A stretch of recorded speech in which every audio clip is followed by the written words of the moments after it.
Hello, hello, hello. How's everybody today on this Monday, President's Day?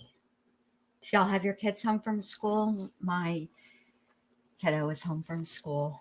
She's not a little though, so she's, doing her own thing. But I hope everybody had a good weekend. I fully intended to go live Friday night, but then my boo Criminality hit me up and she's like, "Hey, want to come on and talk Murdaugh?" And I was like, "Heck yeah," because I'm always talking Murdaugh because I can't get away from this case no matter how much I try. So I was there on Friday night. It was such a fun stream. I always have a good time with Criminality. Her chat is super cool. And then I try to take Saturday off because, your girl need a break. And then I was going to do Sunday, but the Decipher podcast girls had a great live plan and I wanted to be there for that. And Brittany and Mallory had a fantastic live too. And I wanted to be there for that. And I just can't do all the things. So I said, all right, I'm going to come live Monday afternoon and give y'all a 2-a-day. So today we're going to talk about what I had intended to talk about Friday, okay, which is Alec's 911 call when he was allegedly shot, and then the interview he gave between him, Griffin, and Dick Harpootlian, or as I affectionately refer to him, the Poot. Not just me, the whole Twitter is doing it too. Excuse me. So I'm going to do that. And now listen, I have to just come clean right now. This is not like an official roast. However, it probably might be a little roasty because, to be quite frank, I find the whole 911 call and recorded interview preposterous. It's full of poppycock, and I'm not going to be able to abstain from making comment.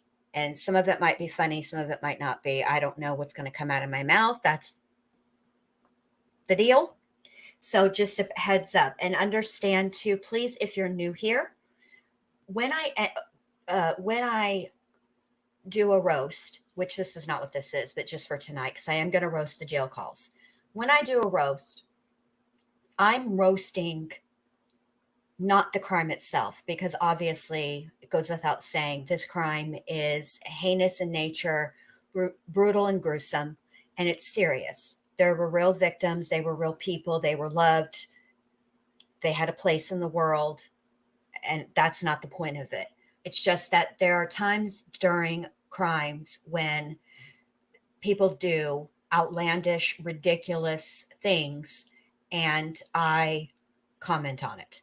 And that's what it is. I'm not roasting the crime, and I'm not taking away from the seriousness of the crime. I'm actually roasting Alec because he's a lying liar face who tells lies. I think we can all agree with that. Even if you don't think that the state proved beyond a reasonable doubt that Alec pulled the trigger, I think we can all agree that Alec is a lying liar face who tells lies. His own counsel has admitted to such, and he's going to be on this audio recording, which I'm about to play, and we're going to hear the lies. He admits he's a liar. Okay. So, hello to everybody. I'm so glad you could join me. Let me get this out of the way right quick. So we all, because I do this every live. This was made for me by Coolest Reviews. Go check out his channel. Here we go. And Kai, when you're on Jen Lou's channel, what do you do with the like button? Smash, smash, smash! Yeah. And Kai, when you're on Jen Lou's... I didn't mean to do that. All right, so there you go. That's my little promoting of myself. Please give your girl a thumbs up or a thumbs down, whichever one. It does help to get me in the algorithm. It helps to get you guys notified of when I go live. I don't even know how many people got a notification today because I haven't been live in a couple of days. So say, whatever. All right. So on with the show. So where we're going to go right now, I'm going to share the screen. We're going to go over to the trial and we're going to start with the 911 call. Okay. Detective, Kelly is on the stand. This was day 17. So this was Thursday. Yeah, Thursday. All right. Let me go full screen. Let me turn on the closed captions just in case. Add it to the stream. And here we go.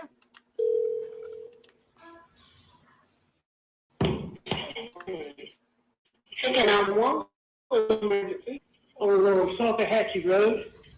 Okay, what's the address on Saltahatchee Road? I'm by the church. What church? What church are you talking about? I don't know the name of it with the red roof. Okay, what end of Saltahatchee Road? I don't know what you're talking about. At the Hampton County side.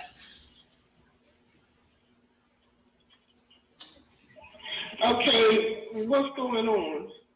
I got a flat tire. Mm-hmm. And somebody stopped to help me. And when I turned back, they tried to shoot me. Oh, okay. Yes, but I'm okay. You shot where? Where were you shot at? Huh? Did they actually shoot you or they tried to shoot you? They shot me. But, okay, wait, you need EMS? Well, I mean, yeah, I can't drive. Okay. And I'm bleeding a lot. What part of your body? I'm not sure. Somewhere on my head. Your head? Somebody just stopped me, man. From 911. Okay. Okay, let's just take a moment to appreciate what is going on in this moment. Okay. Oh, good. I'm glad you guys got the notifications. Awesome. Let's just take a moment to appreciate what's going on in this situation. So essentially, Alec has been shot in the head and he's called 911. He's somewhere by a church. And I have to say that I appreciate the calmness of the 911 operator. Alec is extremely subdued in this moment as well. And I feel like I need to mention that because we've heard his 911 call on the day that he found Maggie and Paul. Granted, it's different when you find your loved ones versus when something has happened to yourself. Okay. But I still think he tends to be, what's the word I'm looking for? A little dramatic. He's really dramatic, actually, a little histrionic kind of. When something is upsetting to him, he gets that, as I refer to it, he sort of sounds like a donkey braying. And his voice gets like so high pitched that it's just one octave below only dogs can hear. So I feel like in this, he's very, very subdued, which is interesting to me because as we're going to find out later on when I play the other phone call that's recorded between his attorneys and law enforcement, that he was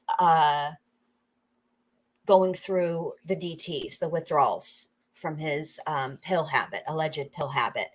And I'm going to use the term alleged because although I do think that Alec took pills, I do not think that his habit is what he said it is. Even during vid, and we all know that there were some issues with medications. There were some medication shortages. Okay. And even if you account for inflation, because obviously the law of supply and demand. So if things are scarce and the demand doesn't change, right, then things become more expensive. We've all taken economics. We know how it works, right?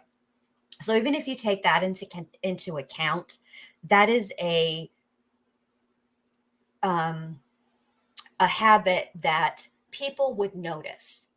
Okay, at least one or two people that you were around in your everyday life. And I go back to the officers who interviewed Murdaugh June 7th, the evening of June 7th, the night that the murders took place. And they noted that he didn't appear to be under any intoxicant, alcohol, or anything else. I mean, opiates cause pinned pupils. It's not anything that you can't, it's something that officers would be trained to see, notice, and be able to spot. And there you go. All right, so let's continue. And I personally believe that Alec was a middleman. Still, okay, let me speak to him. See if he can tell me. For the record, I'm stopping that at 141. Was that the defendant on the 911 call? Yes. At that point in time, he said, someone shot me. Yes. Did he identify who that was? No, he did not.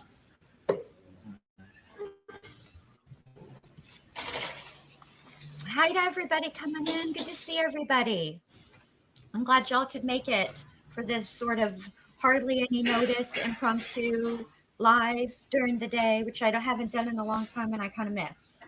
I'm going to show you what's been marked in States 545. And is this a copy of a body-worn camera video you received from the defendant in the ambulance at the scene? Yes. And by the scene, we mean the side of the road on September 4th. Absolutely. South Comanche Road, September 4th, 2021. Your Honor, at this point, I'd offer States 545 into evidence, I believe, without additional objection.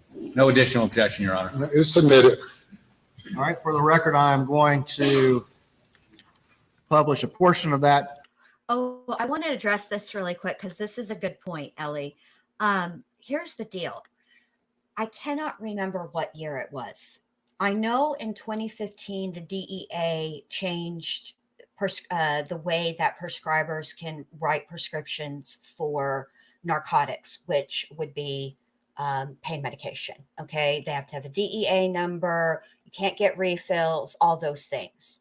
But as they were changing the rules, the manufacturers were changing the medications themselves. What they were doing is, obviously they don't change the core ingredients, but what they changed were the ones that, what are they called? They keep them together. I forget what that's called. The ingredients that oh my gosh, I can't think of the word. Anyway, the bottom line is when they changed that component, they didn't do it just to opioids. They also did it to benzos to make it where they cannot be absorbed by crushing and snorting. They changed the compound, the stabilizers, the what is it called that keep them together? I don't know. I can't think of the word right now. It'll come to me and then I'll just blurt it out later. So if I just have a blurt out moment, remember that's what it is. But that's what they changed. They wanted to make it more difficult for people to abuse. Like the fillers, but more like, but there's an actual technical term for them. And I cannot remember what the technical term is, but they made it where they're not, they cannot be absorbed by the mucosal membrane. So like your nose. And no, not extended release. It's part of the chemical compound. So you have the medication itself, right? So you have the opioid or the opiate, and then you have like the acetaminophen or the ibuprofen and binding agent. Thank you, Caroline. Thank you. And they put a coating on them. So the you can still crush them, obviously, but thank you. Yes. Binding. But it makes it where they don't get absorbed in your mucosal membranes, which would be your nose. So you crushing them does, if you were to crush them and snort them, it doesn't react in the same way. So I think that that was around the same time as when the DEA started changing the way that they were um, prescribed, the rules about who could prescribe how much, yada, yada, yada, all the rules and regulations. And I think that was around the same time. And they did it to benzos too, like Xanax, clozapam, diazepam, Ativan, so that they couldn't be as easy to abuse. So I don't think that the sniffing is indicative of opioids. I think it might be something else. I don't know. But yeah. Okay, so let's keep going here. I just wanted to talk about that really quick because I just find this whole I spent $50,000 a week on pills for personal use ridiculous and preposterous, and I just can't even entertain it on any type of serious level. All right, here we go. Video. Tell me what I'm going on the road. I had a tire go flat. I pulled over, and this car went by me. And I didn't pay a lot of attention truck, but then it turned around, came back. A real nice guy, acted like, and I turned my head, and boom. Okay. You know what kind of gun it was? I don't know what kind of gun it was, but it sounded like a shotgun, even though it was so loud. It didn't sound like a 22. I know that's what they think it is, but it didn't sound like a 22. It looks like a small caliber hole.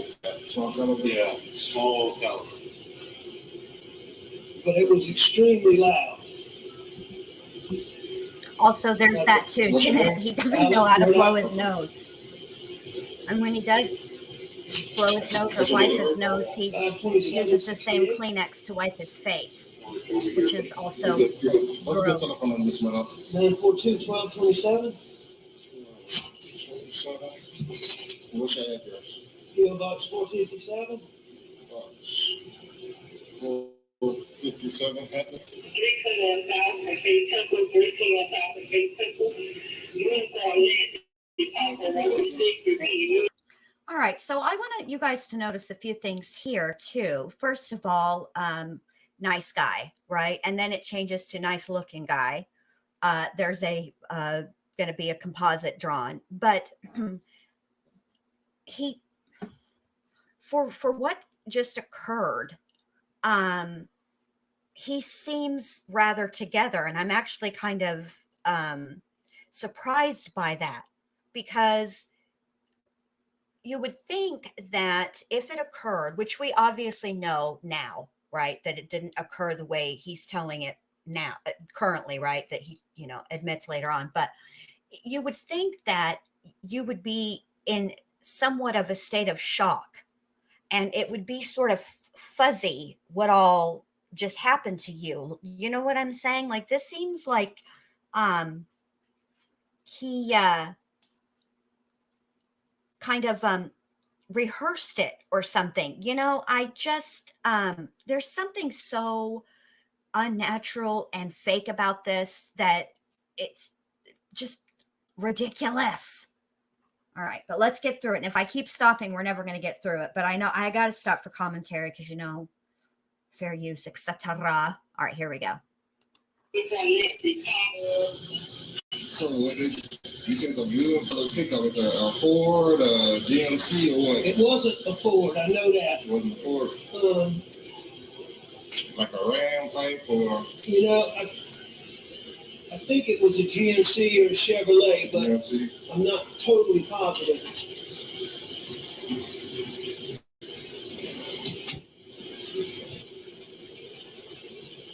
I got problems with my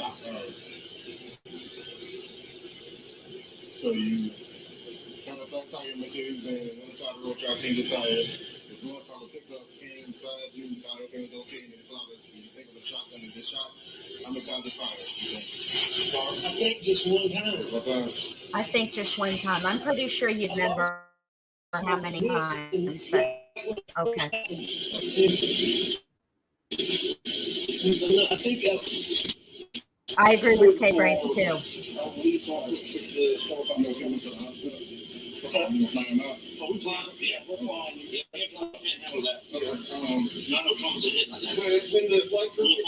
And welcome for that prize. Thank you for all you do at All right, FedEx. for the record, Those I played that deliveries. clip from about 14:07 to 14:10 by the timestamp. Was that the defendant in the ambulance at the scene on Salkatchee Road? Yes, it was. And did he again tell the story that he had been shot by an unknown assailant? Yes, the story was consistent. All right. And did he say at any time during that anyone shot him? No, And what did he say the weapon sounded like that shot him? he said it sounded like a shotgun.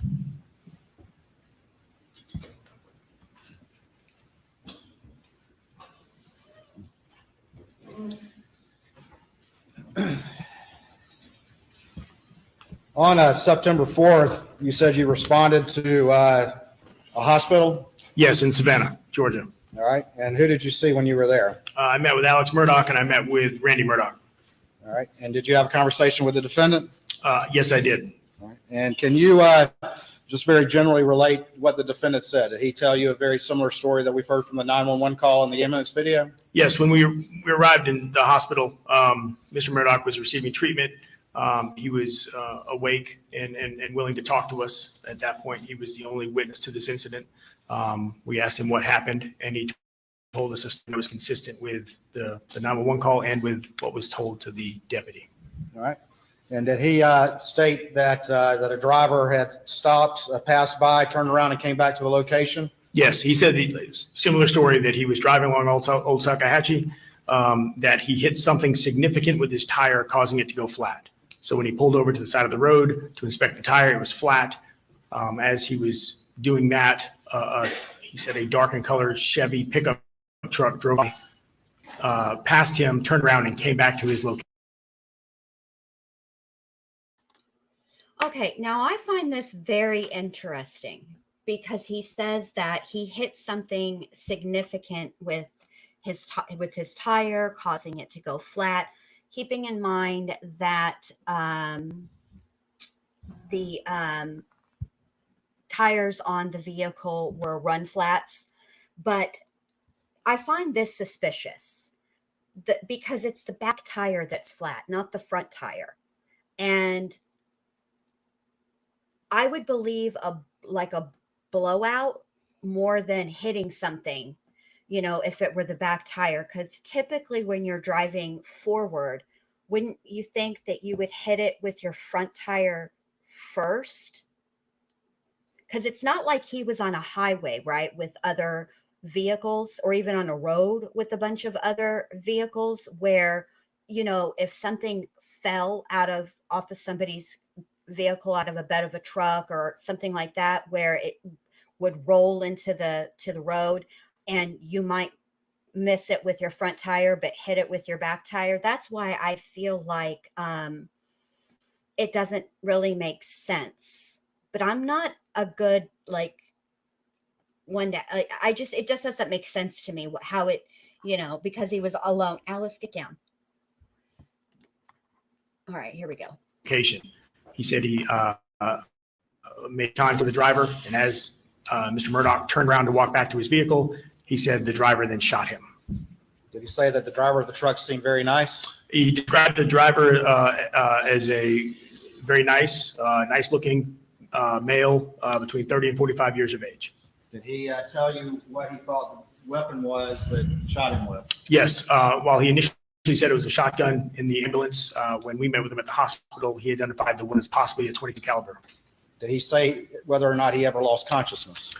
He said that he lost his vision, dropped down to his knees, but he did not believe he'd lost consciousness. Did he describe the vehicle of the person that supposedly did this? Yes, he again described a newer model, dark in color blue Chevy pickup with, I believe, some type of sport Caroline, tires. you're exactly right.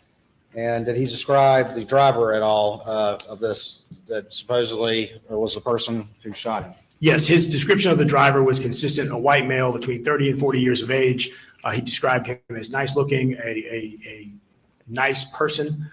He described him as having close cropped hair with a close.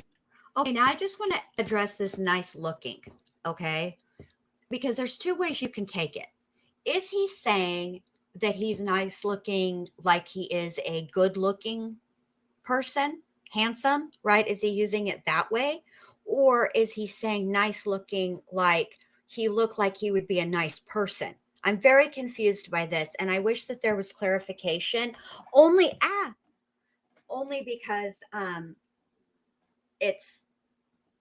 I want to know, if you sit down with, if somebody is a victim of a crime, like Alec here is claiming, and it's some random, right? He's never met this guy, yada, yada, yada.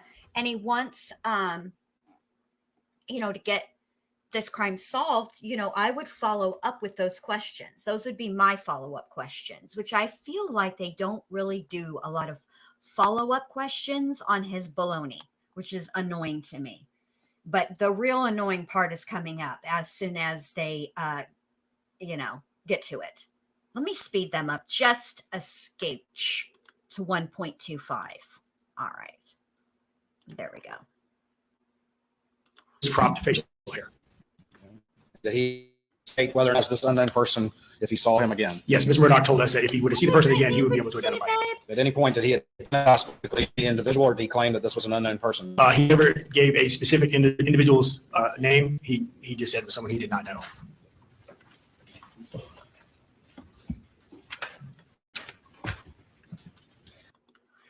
So I'm going to answer Tia here. So yeah, honestly, initially I interpreted it as him saying that he was good, that the person was good looking, as in handsome. But then listening to the 911 call again, I'm kind of now thinking that he might have been trying to say that he is a nice person. Like he looked like a nice person. I'm not exactly sure what nice people look like. Probably because for me, I've been doing true crime for so long, or not doing true crime, watching and studying and being, I don't want to say a fan, that might be not the right word, but interested in true crime, fascinated by true crime was the best word. That to me, it's not a word that I would use. I would never say that somebody looked like they were a nice person, because I don't know what a nice person would look like. To me, nice people don't pull out a gun and shoot you. That's just me. So, I mean, maybe my standards are too high. Maybe I had to scale them back a little bit. But for me, yeah, that's kind of how I interpret this. And this is another excellent point, Liz. And I was talking about this in ATS News's live today, which, by the way, her live was phenomenal. Go check her out as well. This from this morning. It was great. She played the third interview. It was fabulous. And she clipped together a lot of the statements and put them in a contextually. She did an excellent job. Hey, Mystical Magnolias, welcome. So for me, hey, Angry Mimi, you want to come over? And I don't need cleaning today. I was supposed to do laundry yesterday, but then I found out there was no escuela today. So I was like, oh, I'll do it on Monday. So now I'm on laundry detail, and I don't like laundry. Anyway, that's not the point. I digress. So yeah, he did have his attorney friends around him all the time, and they do quite frequently intercede or attempt to, but then Alec disregards them, and they try to mitigate and sort of be like, hey, without coming right out and actually taking as if they were his representative, as an actual attorney, even though Danny was. But anyway, they do it in a subtle way, try to mitigate what he's saying. And Alec does not give a rat's fat kneecap. He's like, nope, I'm going to spill it all. I'm going to tell it all. And I don't even care if I'm contradicting what I said 5 minutes ago. I need to appear helpful. And so, yeah. All right, here we go. Return scene. I'm going to show you what's 544. You know what, Caroline, you could be very well. I mean, that could absolutely be what it is that he's saying, that, you know, he meant handsome. And Alec is bougie. You're not wrong about that. He's very bougie. Very. All right, I'm going to show you what's. Thank you. I'm going to show you what's been marked as 5 particular image. The black Mercedes to be driven by Mr. Murdaugh. It is his assistant solicitor's badge. Can I have the element real quick, please?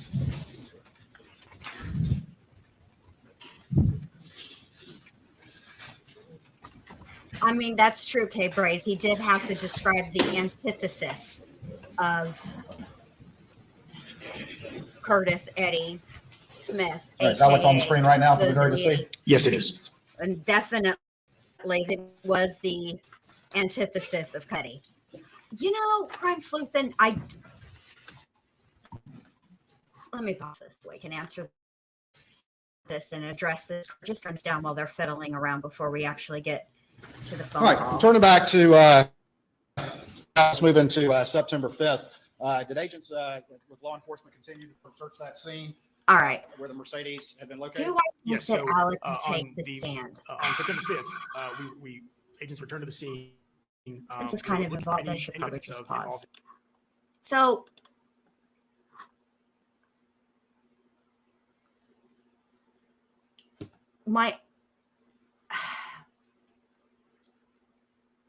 I don't think that he will.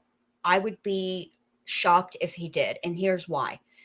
And this is really a conundrum for the defense, because the only person who can really explain that video, in my opinion, of all the things that has been presented thus far, the main problematic issue is that video from Paul's phone. Because, first of all, either way you take that video, okay, he's at the scene, all right? Now, granted, obviously, he has already said that he was at, this is what's interesting about all this. He put himself at the scene, generally speaking, right? Like he was on the property. He was at Moselle. He was in the home. He was taking a nap, okay? So in a very broad sense, he was at the scene. But that video puts him where the actual murders took place, which is by the kennels, right? Which is very, very problematic, because either way that there's really no getting out from underneath that, all right? Because he lied and said he was never there, right? He's denied that he was even there, okay? And has zero, at this point, explanation for why his voice is on Paul's video, okay? That's problematic. But let's say he wasn't there at those kennels for a nefarious reason. Let's say, just for the sake of argument, that he's not the shooter, all right? He would have had to have crossed paths with the shooter. There is no, or at the very least, heard the gunshots. That's why it's problematic. Because he's on a video at a time when he said that he was napping. And more importantly, when his phone data shows zero activity. And you notice when it goes from like no activity at all, right, to just a cluster of activity all the things, the steps, the calls, the texts, the voicemails, yada, yada, yada, incoming, outgoing, all the things, right? Which is problematic. And I don't know how he could reasonably explain that, to be quite frank. There's really no reasonable explanation, even for somebody who's an excellent liar, right? There's just really not a reasonable explanation. And so, in my opinion, that would be the only reason why they would even entertain putting him on the stand. But again, putting him on the stand would mean he would be subject to cross-examination under whatever scope the direct examination was about. And likely the direct examination on some level would include that video. And that would be very problematic. So I don't think that he's going to take the stand. If he does, I will be shocked. And you guys will know that I'm shocked, because if he takes that stand, you know that I'm going to cover it. And you know that I'm going to tell you guys straight away from the beginning of the live how shocked I am. And I'm probably not going to act right the whole live because I'll be so shocked. I'm just saying. All right, so here we go. Exactly, Tia. Exactly. 0 activity to 500 steps. Like, it's too much. He's doing too much.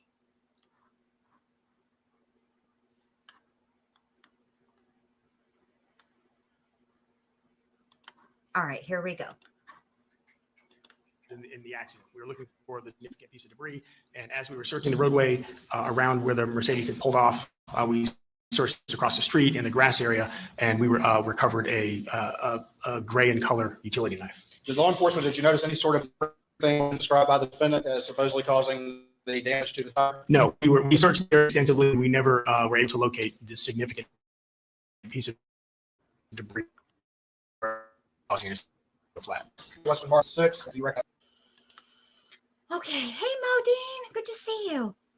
So, Crime Sleuthin, I noticed he hung up with 911. Then Paul's phone immediately had an orientation changes and camera activation unlocked attempt at 10:18 p.m., wondering why he didn't take that phone to destroy them, not just pitch. Well, I've been thinking about this whole phone pitching, touching. I was going to do something with it, and then I thought better of it situation. And I go back to the third interview, all right, when he's somewhat confronted on some of the inconsistencies in his story. And you know how in that third interview he feigns shock that Paul, that the state thinks that Paul was unalived first and then Maggie.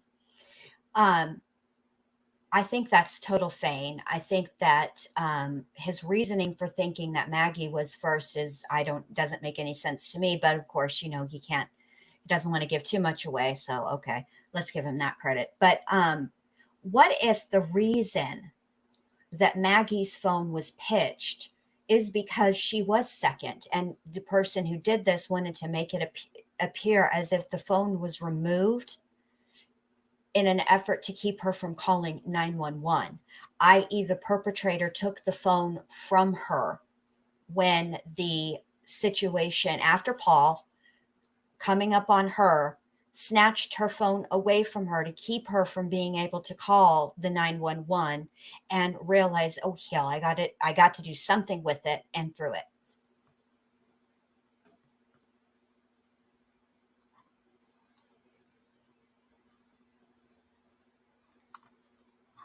I've been thinking about that, I mean, these are all speculations, of course. I can only go based on what's been presented so far, and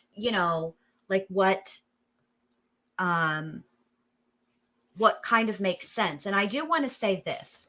So when this crime goes back to the jury, when they get an opportunity to deliberate, and granted, I don't have, obviously nobody does, that would be impossible because the state has not presented their case yet. I think that the jury is allowed and will actually be instructed they're allowed to use common sense. So they're allowed to take the evidence as a whole, and they can weigh different portions of the evidence as having more importance or less importance, etc. They're allowed to do that, but they're also allowed to use their common sense, and they're going to be instructed as to that. And I think that with the timeline and the phone stuff, I think that it is.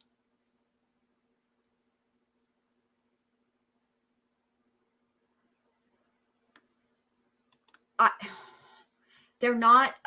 Well, let me just keep playing, and we'll get into that a little bit more in a little bit. I think my computer is froze. Crap. Hold on. I can't even tell if I'm talking. I'm going to be so mad if there's an update happening right now. Hold on.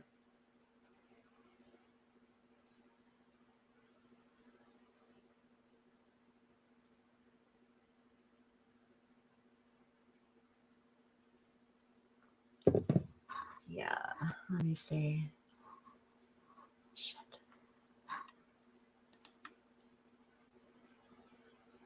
Oh, good. You hear me? Perfect. All right. Well, my computer is not like it's stuck and it won't let me push play. I don't know what it's doing. Hold on. Give me just a second, you guys. I'm sorry.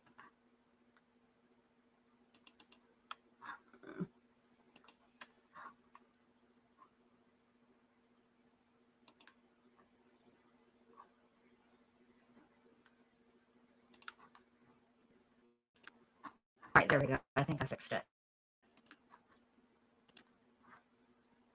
How's that image? Yes, I do. Okay. What that is. Sorry about that building that. that was covered across from where Mr. Knox's vehicles. All right, I believe without addition, statement moves 546. No additional objection, Your Honor. It's admitted. And is that the knife as it was found laying in the grass? Yes. Again, where was that location in relationship to where the Mercedes was? The Mercedes was pulled off to the side of the road. This was directly across the road in the grass on the other side. Was DNA testing ultimately conducted on this particular knife? Yes. And were two individuals in that DNA testing that came back in the propositions as a result? Yes. DNA profiles of both Alec Murdaugh and Eddie Smith were identified on the knife.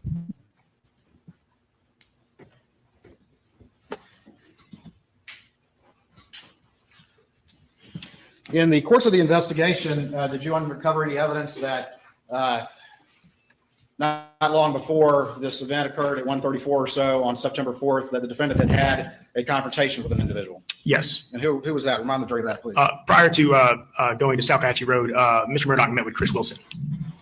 And can you remind the jury what generally that discussion was about? Mr. Wilson and Mr. Murdaugh met. Mr. Wilson, at that point, Alec Murdaugh had been terminated from his law firm, and Mr. Wilson became aware of that. So he wanted to meet with him to discuss what was going on, because obviously Mr. Wilson and Mr. Murdaugh had the. You know, Max, a lot of people do. Hey, Lady Tinkerbell. Several people, and myself included, sort of didn't understand how that would be possible, right? As if, but I want, before I make comment on that, they've shown the firearms. Okay, they've shown not the specific firearms that were used in this crime, but the two other firearms that were identical to the firearms they believe that were used in this crime that were also found in the home on Moselle. And I kind of want to look at that rifle, because one of the Law and Crime hosts made an excellent point where they said that that rifle, the 300 Blackout, has a strap. And so that would make it easier to have two firearms. But I want to verify that that's the deal before I like run with that. Hey, Foxy and the Boxy, before I even talk about that, like a sling. Yeah, that's whatever you call that. Yeah, I'm not like a firearms expert or even incredibly knowledgeable about firearms. So I try to avoid really deep conversations about the firearms because I'm don't have enough knowledge in that area, and I don't want to give anybody I don't want to give anybody misinformation. You know what I'm saying? Like I just don't want to do that because it's out of my purview.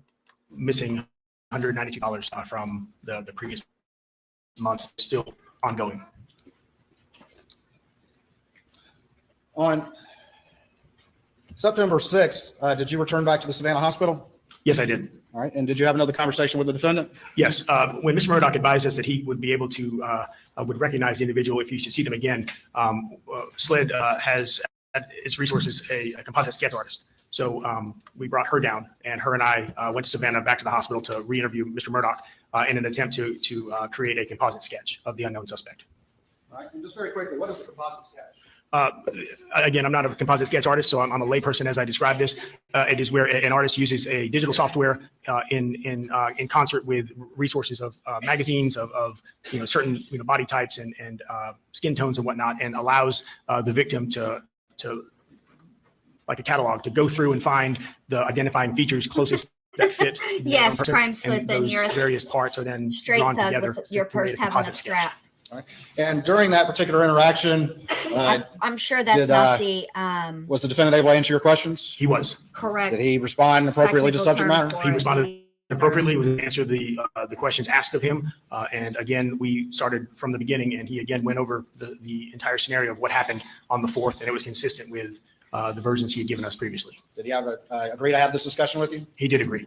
And did you go into some discussion again with what happened on the side of the road, at least according to him at this point in time? Yes, And was it consistent with what he related before? it was consistent. Did he describe this unknown individual? Again, he described him in a similar fashion, white male thank between you 30 and so 40 years much, of age, Erica. I appreciate that. was nice looking, Welcome. close cropped hair, manicured, close facial hair. I believe he described him as wearing some type of outdoors type shirt. Crime sleuth then. The description was consistent with what he had previously told us. And did he also provide a similar description of the vehicle that this individual was driving? Yes, again, dark and colored Chevy pickup truck. And yet again, You at any got point some during this mixed period of up time, there did he about identify your who the person motor, was, or did he say it was an Mr. unknown Murdaugh? assailant? That was Never going on. identified who it was and continued to tell us it was an unknown person. Did he work with the sketch artist and looking through books and working to make a sketch of this supposed unknown assailant? Yes, the sketch was completed. And did that take a relatively extensive period of time? Looking back, I don't know the exact approximate, but it probably took a couple hours for the interview and the sketch to be completed. All right, I'm going to show you what's been marked as states 547 All right, to your here we testimony. go, see if you y'all. recognize Here's that. this. I do. This is the composite Hopefully sketch. they I'm This pretty sure time I they do would publish it. 547, I believe, out of digital. I know it's to the jury, but let's publish it to the watching audience because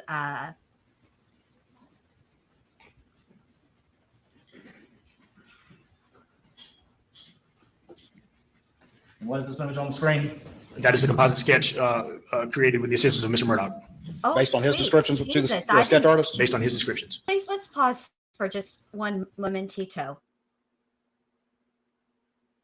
And look at this composite. See, now the one that they showed, which this is a good segue for me here. Now, I really liked the HBO documentary Low Country.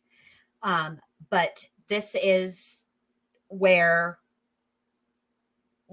documentaries are a good start, but don't offer the complete picture. This is definitely not the composite that they showed in that documentary. This one is far more detailed.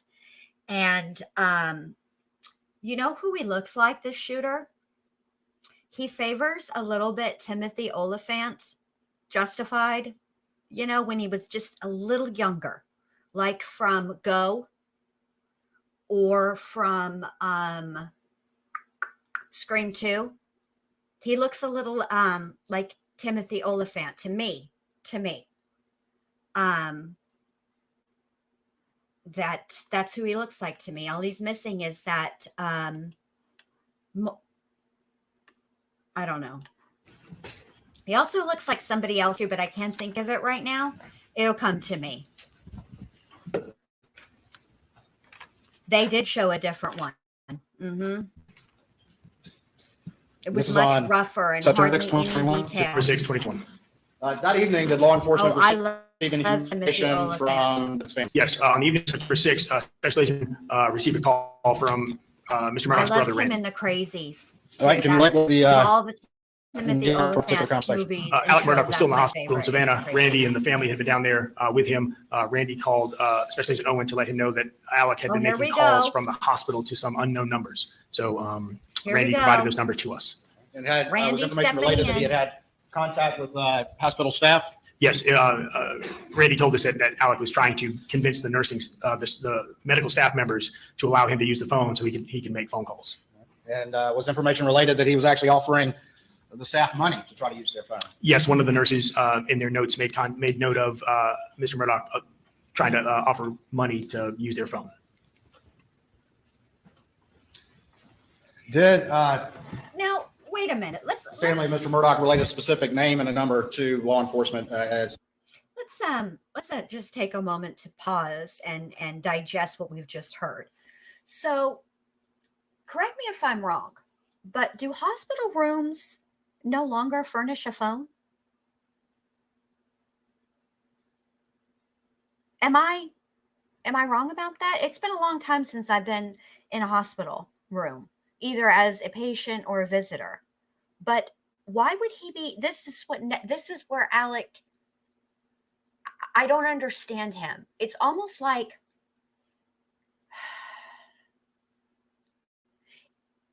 he's steering the investigation. Now,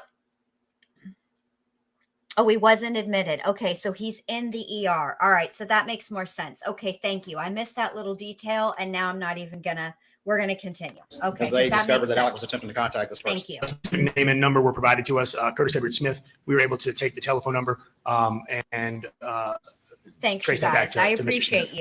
you.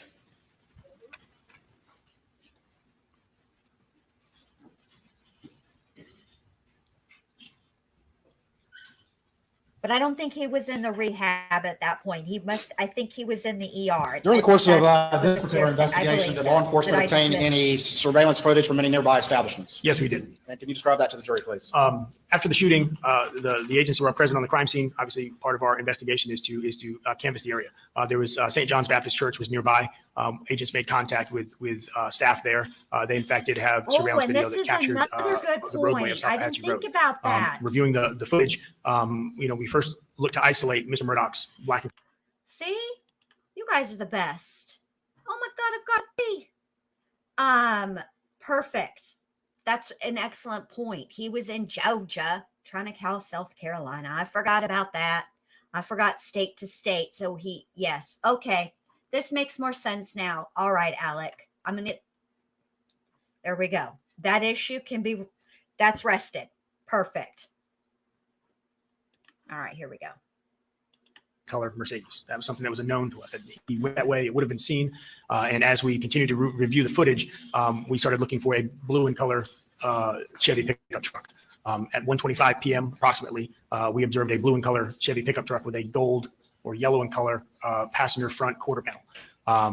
Passed by 1:25, approximately 20 seconds later, Mr. Murdaugh's black in color SUV passed by. At 1:30 p.m., the blue in color pickup truck was seen driving back the opposite direction away from where Mr. Murdaugh would have been. Brittany All right, I'm going to J. show you three Thank images you that have been marked states so 548, much, 549, and babe. I appreciate 550. that. And see if you recognize these images. Bless your heart. Thank you. Yes, this is the 1:25 p.m. image. The first Thank image you is for being the so pickup truck awesome. front quarter panel.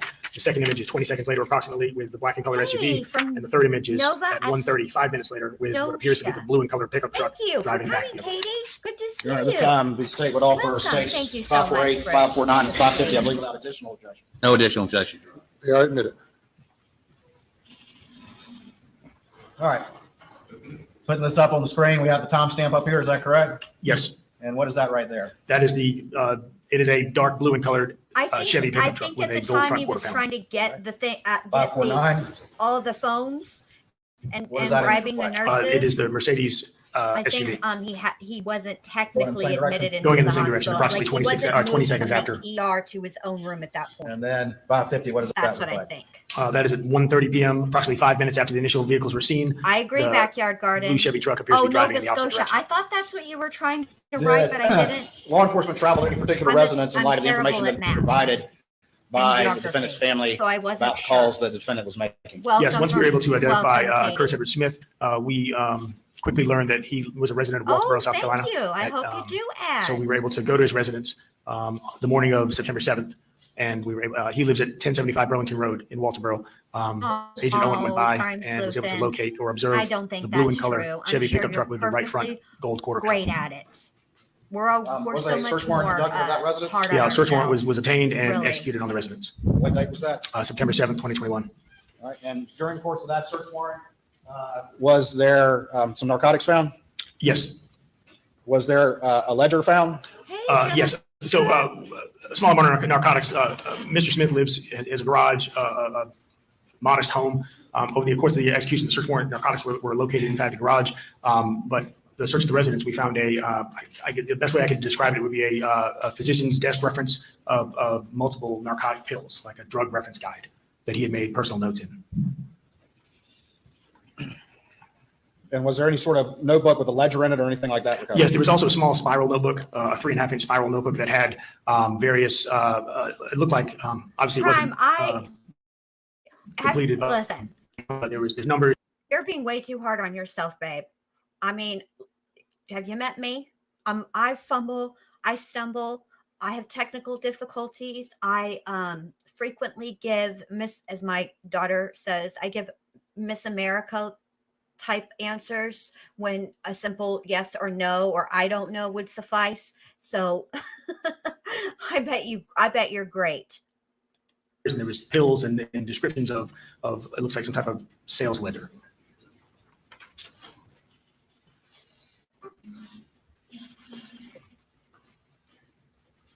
And here comes Cousin Eddie with the bookkeeping skills. Eddie, didn't you watch Casino?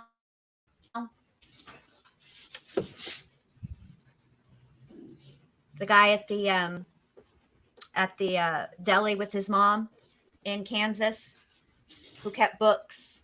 Yeah, that was All right, I'm gonna show you what's been marked as page problematic. 551 and see if you recognize this image. Thank you, Brittany. You're so sweet. Yes, I do. These are transaction receipts and deposit and withdrawal receipts for Curtis Edward Smith's Enterprise Bank account. And ultimately, did the law enforcement look at some of this financial information and trace that back to the defendant? This was recovered in Eddie Smith's house, correct? Yes, those documents were recovered in Mr. Smith's house. At this point, Alex Murdaugh had been fired from his law firm for stealing from clients and from the firm. We were that information. It was told to us that Mr. Murdaugh had a prescription drug addiction that we were aware of. At this point, we were aware of that Mr. Murdaugh had reached out to Mr. Smith from the hospital. Thank you, So backyard. when we found, like I said, Mr. Smith lives in a modest house, has a modest vehicle. When we're seeing several $100,000s of deposits and financial records for Mr. Smith's Enterprise Bank, we obtained a search warrant. Through the execution of that search warrant, the funds were tied back to checks written by Mr. Murdaugh. And did those funds continue up until the time of the murders at Moselle? Yes, they did. Did they continue afterwards? They did. Wow. Okay. I'm going to rewind that part because that's a key part and I want to talk about that. But to answer Katie, honestly, Katie, I think because this is a this is a circumstantial case, okay, which is not to say that it's less strong, but when we think of capital punishment in the United States, typically nowadays, maybe not so much back in the day, but because obviously we've come so far with technology and with DNA, et cetera, typically those seeking the death penalty is reserved for cases where there is a lot of direct evidence like DNA, hair, fibers, stuff like that. This doesn't have that. And also, I think they don't think that they could get the jury because this is a circumstantial case. I don't think that they thought that they would be able to get the jury to both convict him, which find him guilty, and then also sentence him to death, honestly. All right, here we go. Oh, thank you. We love you at the Ward Case Studies, Jen Lou, because you're not glitz and glamour. You're just like a friend who is as obsessed as I am. I am definitely not glitz and glamour, and I am just as obsessed with true crime as everybody else. I'm fascinated by it. All right, here we go. Your Honor, this time I would offer states 551 and evidence, I Let me, believe, without additional objection. rewind Murdaugh. this just a second. Smith lives in a modest house, has a modest vehicle. When we're seeing several $100,000 of deposits and financial records for Mr. Smith's Enterprise Bank, we obtained a search warrant. Through the execution of that search warrant, the funds were tied back to checks written by Mr. Murdaugh. And did those funds continue up until the time of the murders at Moselle? Yes, they did. Or did they continue afterwards? They did. Your Honor, this time I would offer states 551 and evidence, I believe, without additional objection. Without additional objections, Your Honor. It's admitted. See, now I find this interesting. And I also want to clarify something very, very quickly before I forget. Hey, Ashton. I want to clarify what this all proves. Okay. None of this that we're hearing right now and the subsequent phone call that we're about to hear, none of this is intended to prove Alec was at Moselle and pulled the triggers, right? That's not what this is to prove. What this is really to go to prove is the lengths that Alec will go to avoid taking accountability, i.e. punishment for what he's done. And that also because, okay, so when we think about what the state has said that the motive for this is, it's not a literal financial gain, although I've been thinking about that too. And I'm very curious about this Murdaugh family trust, because I'm curious if a family member, so let's say that it's from Paul or from Alec's family, that Paul, Alec, Buster, and maybe we're just going to leave because they're the born Murdaughs. Okay, so we'll just leave that out. Just let's say, for argument's sake, that Alec, Buster, and Paul are all included in that Murdaugh family trust. What happens to Paul's portion of the trust if he's no longer living? Who does that go to? Because I'm curious if it does go to Alec, because if it does, there you go. There is a financial gain. So we don't necessarily need a life insurance policy in that case, right? Because he's got the trust, right? Also the inheritance, because at the time, I mean, it's not that long between Paul and Maggie's murders and Grandpa Murdaugh dying. And I think it's possible there could have been a will change, but I find it unlikely because his father was admitted to the hospital June 7th and was, not doing well. And so and then with everything going on with Paul and Maggie, I doubt that he changed his will. So I would imagine that Paul was included in his grandfather's will, just like Alec and just like Buster. So I'm very curious, in the event of an unaliving or natural causes, whatever, what have you, in the event of a death, where does that money go to? That's what I'm curious about. And because in that case, there is some,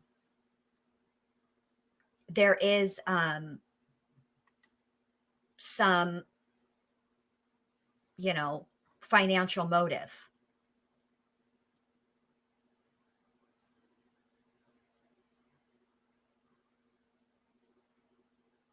So, yeah.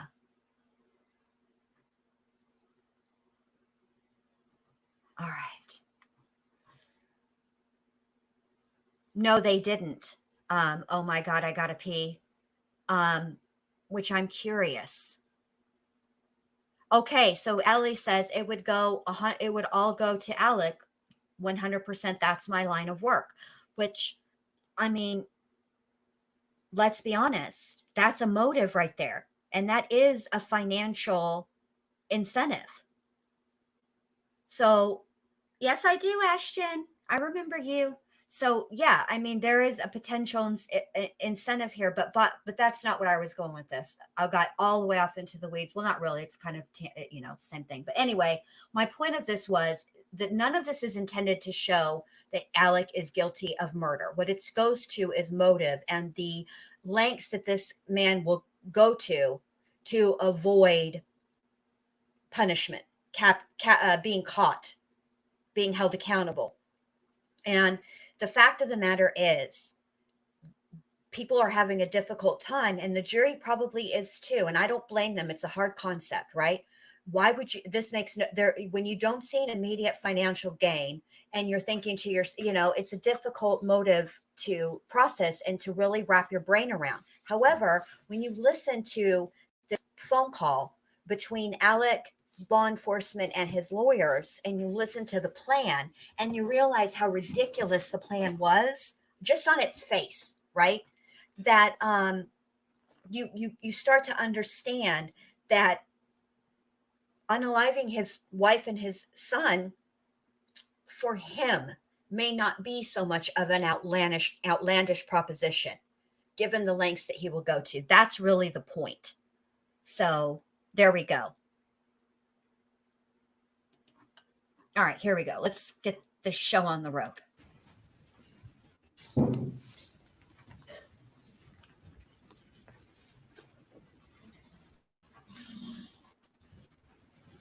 Did the investigation obtain any information from Blanca Simpson about any communication she had with the defendant September 4th? Yes, Ashton. I live in Florida, honey. I'm always in where Mr. Florida. Murdaugh had requested her send him copies of their insurance cards. Was that prior to the incident occurring on the side of the road? Yes, prior to the incident, Mr. Murdaugh attempted to meet with two individuals, Mr. Wilson, and he made contact with Mr. via telephone. I think that the murders would not have occurred if there had been no boat accident. Why did the The information that had financial been crimes covered had occurred about before the boat Eddie accident Smith and the had connection, ever happened. the connection So between Eddie Smith he would and have been in trouble. Murdaugh? I just don't know Did how. the investigation He would seek have to been caught at re-interview some point. Alec Murdaugh? We did. Why not I reached out to have Mr. him? Harpootlian on the day of September 7th, 2021. All right. And over the course of the next few days, was the defendant going to rehab? Yes, we communicated regularly with Mr. Harpootlian and Mr. Griffin. They made it known to us that Mr. Murdaugh had entered into a rehab facility that was out of state. So at that point, we were making an attempt to interview him.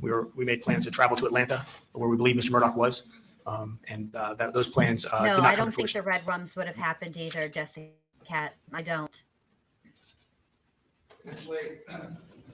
Were you able to make contact That's a good with the point, defense and have a Pepper. subsequent interview with the defendant, Alec Murdaugh? Yes, Mr. Harpootlian called me on September 13th, 2021, and we were able to set up a telephone interview of Mr. Murdaugh.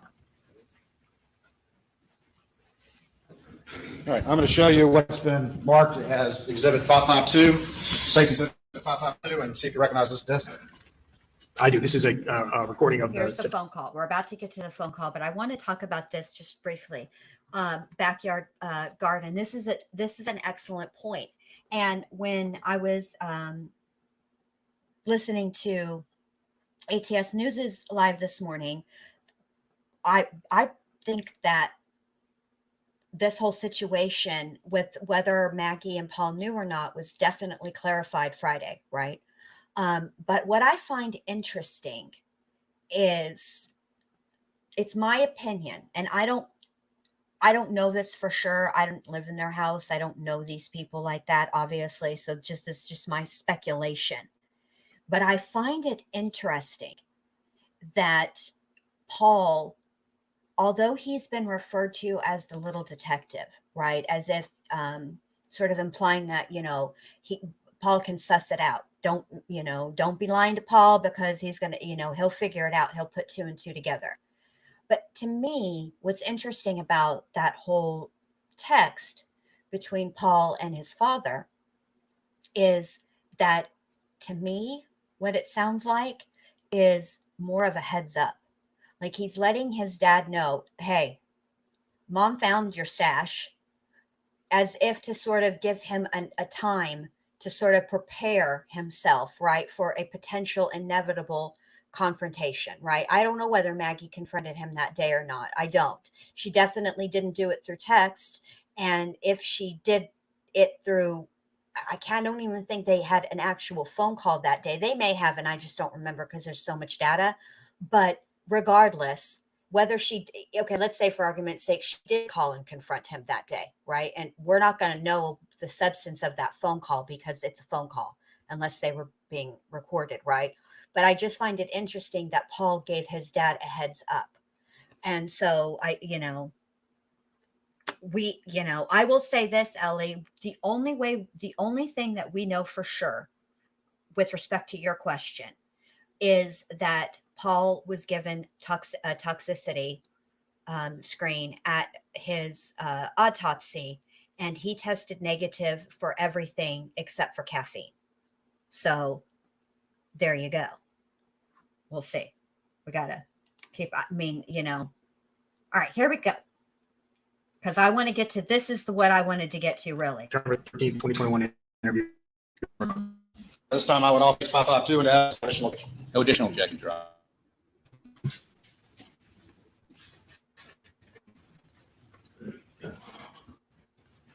I'm going to publish that to the jury.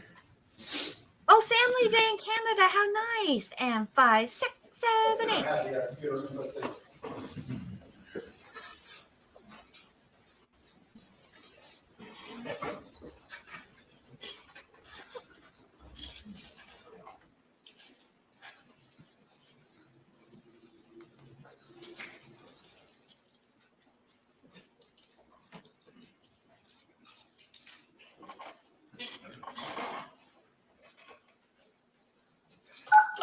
I will definitely. No, we're not. Hold on. My telephone conference interview. I will test positive for nicotine, caffeine, and petty in my talk screen. About Murdaugh, 9/13/21. Whose voice is that? This is Jomar El-Bayaldi. Was he present with you when you conducted this interview? Yes, he was. Hey, Jim, this is Ryan Kelly and Jomar El-Bayaldi with SLED. How are you? Hey, Ryan and Joe. Yes. We had an office over here in Atlanta with Alec and Dick, and I'm still with the phone here on the phone next to Alec. And I don't know if you guys. Well, let me start, Ryan. First of all, we only have about 30 to 40 minutes before we have to get out of here. Okay, no problem, sir. Sorry about that. You caught me. I was halfway to Somerville, so I had to turn around and get into a picture. And I'm sorry, but we were waiting to get in here to see Alec, and once we got in here, we got to have a long discussion. Okay. If it's official. I'd like to walk him through some questions. Well, that's correct. Allow you to question him, but give you some sort That's of like a cardinal rule. around. Okay. Okay. Well, before we get started, can we just have, for the Before we purpose get of our started, notes. just a second, because I want to point this out. This is 100% correct.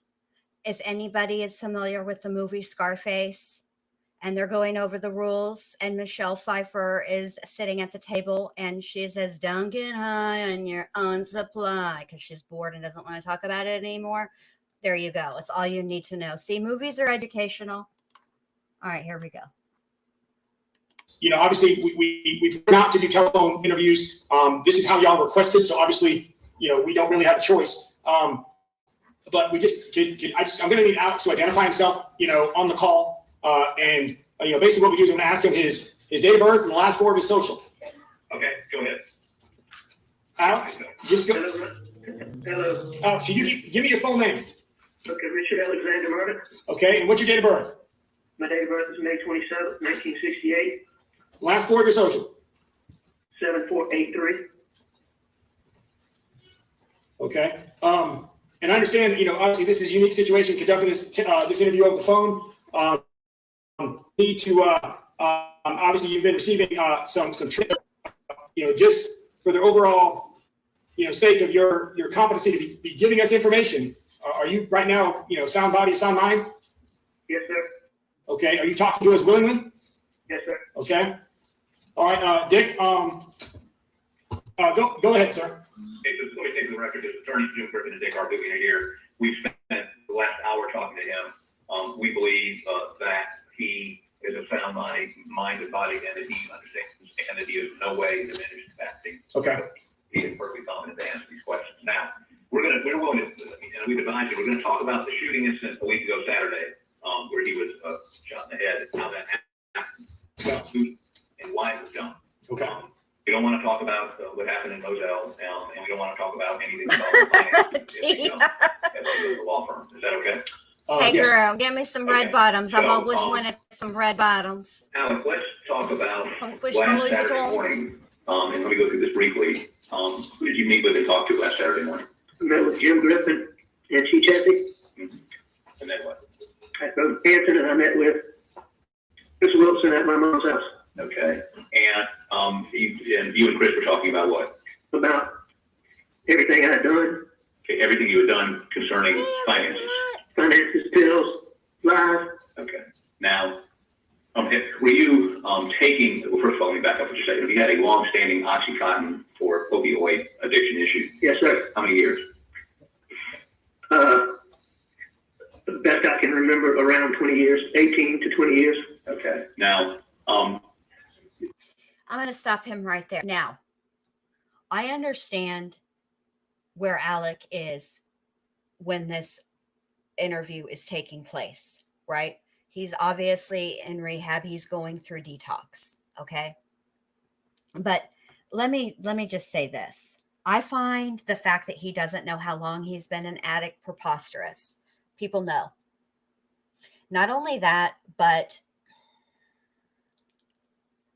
I know that they're asking him if he's of sound mind and body and stuff, which I always find interesting, because if somebody wasn't of sound mind and body, would they know they weren't of sound mind and body? You know what I mean?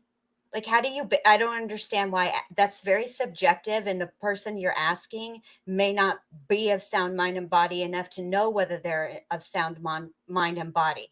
I do think Alec was. Do I think that he was being medically detoxed? Yes, which is tough, but it's not as tough as like white knuckling it for reals, like just cold turkey. Hey, Sharon. This is what I think as well, Pepper. This has been I just want to address this really, really quick, because I keep trying to, to say, I have always suspected that the reason that Cousin Eddie was brought in to do this roadside shooting is because the fact that I think he was intending to leave Cousin Eddie holding the bag for all three unalivings, should he have not survived, right? Okay. Thank you, Lollipop. Thank you very much. All right, let's go. I'm going to let you guys listen to this a little bit more. I have got to let the dog out. As you guys know, Nestor's my baby and he comes first. So I'll be in the chat though, so I can still hear and see. All right, give me like 5 minutes. On this particular day, on this Saturday, were you taking the OxyContin or taking any opioids? I had taken some, but I was taking. I'd given it all that I had someone else, and I'd taken some at like 4 a.m. So I was having some withdrawals. Okay. And the previous day, the news had come out about your embezzling or taking client money. Okay, I lied. Hang on, Nestor. We're going to go potty in just a second. Well, I'm not going to go potty, but you are. Here's the deal. Now, I'll say this. You ever heard that term, I need to stay well, right? I just need to take enough to be well. That there's a reason that people say that, okay? And it's different with pain medications versus actual straight heroin, okay? At the end of the day, if let's say you have a 5-a-day pill habit, okay? As long as you have that specific opiate in your system, right? You're not going to go through withdrawals. Withdrawals is when you no longer have a therapeutic, if you will, level in your system. Okay. I do not believe for one hot second that this guy gave his pills away. all of them, right? I mean, let's just say for argument's sake, he concocted this cockamamie bullshit ass plan, right? And do I see him giving some away? Sure, why not? You're not going to use them, right? Don't, I get that part. But all of them, come on, Alec, don't play with us. That doesn't even sound right. It doesn't make any kind of sense. You offer money, is that correct? That's correct. How would you describe your good mind at that time? I was in a very bad place. What does that mean? I thought it would be better for me not to be here anymore. What do you mean by not be here anymore? I thought that it would make it easier on my family. Yeah. And easier, was some financial advantage if you were dead? I have a fair amount of life insurance debt. Remember how much? Not off the top of my head, but like $10 million, $12 million. Okay. And so you decided to end your life. That's correct. And tell these SLED agents how you went about arranging that. I called Curtis Eddie Smith. Also, let me just say this, please. I forgot before I go. This is a trigger warning. I'm terrible about the trigger warnings. I'm always late on the trigger warnings because I'm terrible about it. And I'm trying to get better. Today is not that day, apparently. Take 2 steps forward and I've taken about 10 steps back in this regard. So there's your trigger warning. Now for reals, I'll be right back. I got to let Nestor out because he's giving me a face. It's on the telephone. Okay, that was conversation. Who was Curtis Eddie Smith? Curtis Eddie Smith is the primary person who I purchased bills from for years. And some weeks you would give him how much money for bills? I mean, it'd be in my records, but we had weeks where there would be $40,000, $50,000, $60,000 That you would give him for bills? Yes, sir. Okay, so you've known him for how long? Years.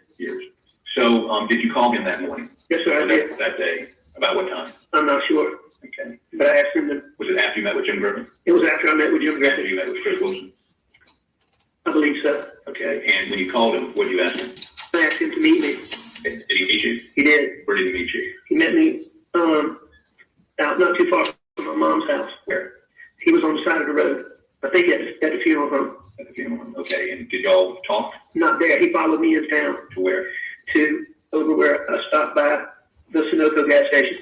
Okay, did y'all have a discussion there? Yes, sir. Did y'all get out of your cars or was this in your vehicle? I don't think we got out of our cars. And what vehicle were you in? I was in my wife's Mercedes. And what was he in? He was in a gray pickup truck. Okay, and what did y'all discuss? I told him that things were getting ready to get really bad and that I would be better off not here. And I asked him to shoot me. And you asked him to shoot you? That's correct. And what was his response? I mean, I think at first he was a little surprised, but then he said, okay. Did you tell him where you wanted him to shoot you? Yes, sir. Where'd you tell him you wanted him to shoot you? In the head? And did you tell him how you were going to arrange that? What was going to be the logistics of that? Yes, sir. Go ahead. I told him to follow me out and that I would make a flat tire and he would go past me and turn around and come back and do it. And did he follow you out? He did. Now, where did he get the gun? I gave it to him. Where did you give it to him? He stopped somewhere on Saucahachie Road, I believe. Did y'all have a discussion there or did you just give him the gun? We didn't have much discussion. When you say much, was there any discussion? I'm not sure. I was worried about cars coming, and so it was a very fast thing. You gave him, what kind of weapon did you give him? A revolver pistol, What caliber? 38. Okay, and that was your gun? Yes, sir. Okay, and so he followed you out to where? Saucahachie Road. Okay, and you pull off the road. Yes, sir. And he pulled off the road, what did you do? I stopped. Made my tire flat How did you make your tire flat? with a knife. Whose knife? Mine. What did you do with the knife after you made your tire flat? Threw it Which tire? back driver's side Back driver's side. You threw it where? across the road. Across the road? Yes, sir. Okay. Was there woods over there, a ditch, or do you know? Just some grass, like thick grass. Okay. And after you did that, he passed you. Did he pass you as you were doing that? I think that he had already passed me and was in front of me and went down the road, turned around and come back. Now, when he was coming back, you gave him a pistol. What was your intent? For him to kill me. Okay. And when he came back, did he stop? Did he pull up? You know? He did. And when he pulled up, did you look in his face? I don't think so. So what happened next? I stood close to his car. And He shot me. where did he shoot you? He missed and hit me in the very back of the head. Okay, and as a result of being hit in the back of the head, did that have any physical effect on you? It did. What happened? I lost my vision for a little bit. And I'm not sure if it knocked me to the ground or not, but I was disoriented, and it took me like a minute and a half, 2 minutes for my sight to come back. And do you remember him driving off? Did you hear him drive off? I'm not sure. Okay, now after. All right, this is a lot. So let's start to unpack this. Let me just say this. First of all, let me just start here. Was this not intended to be an interview with Popo, the police, as Kai would say, the policy? Why are you conducting this interview, Poot? And why is this detective allowing it, or special agent? More to the point, really. I would be interrupting and being like, I have my own set of questions, the Poot. Please shush. That's just me, though. It's how I roll. But then you have this whole, and this is why I completely believe that Alec intended to have Eddie take the fall for all 3 unalivings. The fact that he did not pay him for this one suggests to me, because you can see that there are, according to this investigation, because this is a separate investigation from the murders. Eddie's got a trial coming up. He wants to clear his name and prove his innocence in court. So we look forward to that, Eddie. And if it should be streamed, your girl will be right there commenting on it, and I will stream it with y'all too. We'll talk about it all. We're going to mention all of it, because I'm over this. Now, I think that the fact that there are checks, which on its face is an oddity to me. I don't understand checks. I don't understand any drug dealer that would want to keep a record of their money coming in, frankly. Doesn't make sense to me. I don't know if he was filing taxes on the income, and I'd really like to know what the amounts were and all that, which we will find out at the trial, I'm sure, of Eddie's, but whatever. I'm kind of curious about all of that. But anyway, the bottom line is he was giving Eddie money before and after the murders at Moselle. But this time he didn't give him any money. He just was like, yo, Eddie, can you meet me over here right quick? And then he said, sure, Alec, and met him over there. And they had this very, very brief, there's no details discussion, right, about what was to take place and how it was all going to go, which don't you think that would be a good idea to sort of maybe, I don't know, talk about it a little bit more in depth, obviously what to do just in case shit goes awry, even like get your story straight, something that makes zero sense to me. But that's why I really feel that Eddie was going to be set up to take the fall for all 3, to be quite frank. I really do. Because, hey, Candy Cane, hey, LFT. Exactly. This is another excellent point, Backyard Garden. He had enough pills to handle the situation. And the thing of it is, when you are a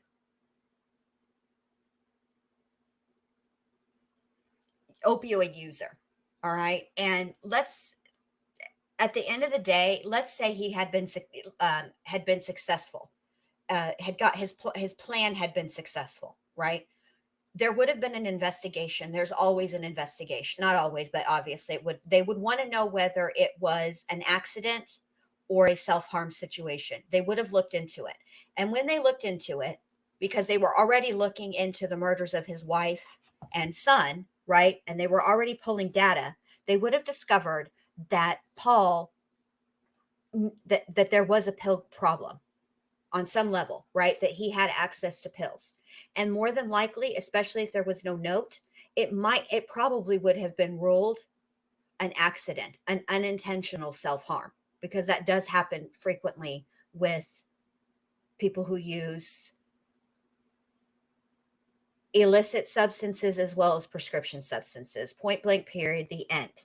So I firmly believe that was Alex's actual intention. And also what you're saying too, Ellie, although I can't hide Ellie because of the S word, you know how the YouTube speed, but that's my point. This doesn't make any sense at all. And also, thank you, Brittany. And I want to say this is my third also. I don't think that I have any mods in my chat right now except for me. And I have a lot of you guys in chat, and everybody is being so nice, so considerate. So, oh, LFT is here. She's a mod. So great. Thank you for that. The chat doesn't even need to really be modded, and I appreciate that.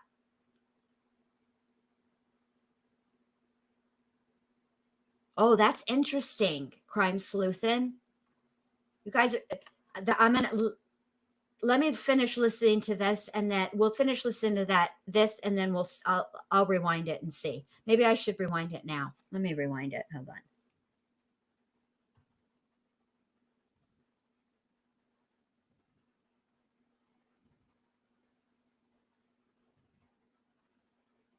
All right, let's play this. Hear that detail, because that's a good catch. Okay.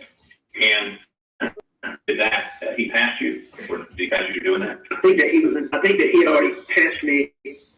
Was in front of me. Went down the road, turned around, and come back. Now, when he was coming back, you gave him a pistol. What was your? For him to kill me.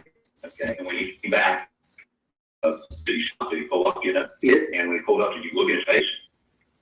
That's a fantastic What point. happened next? Stood close to his car, And he shot me. where did he shoot you?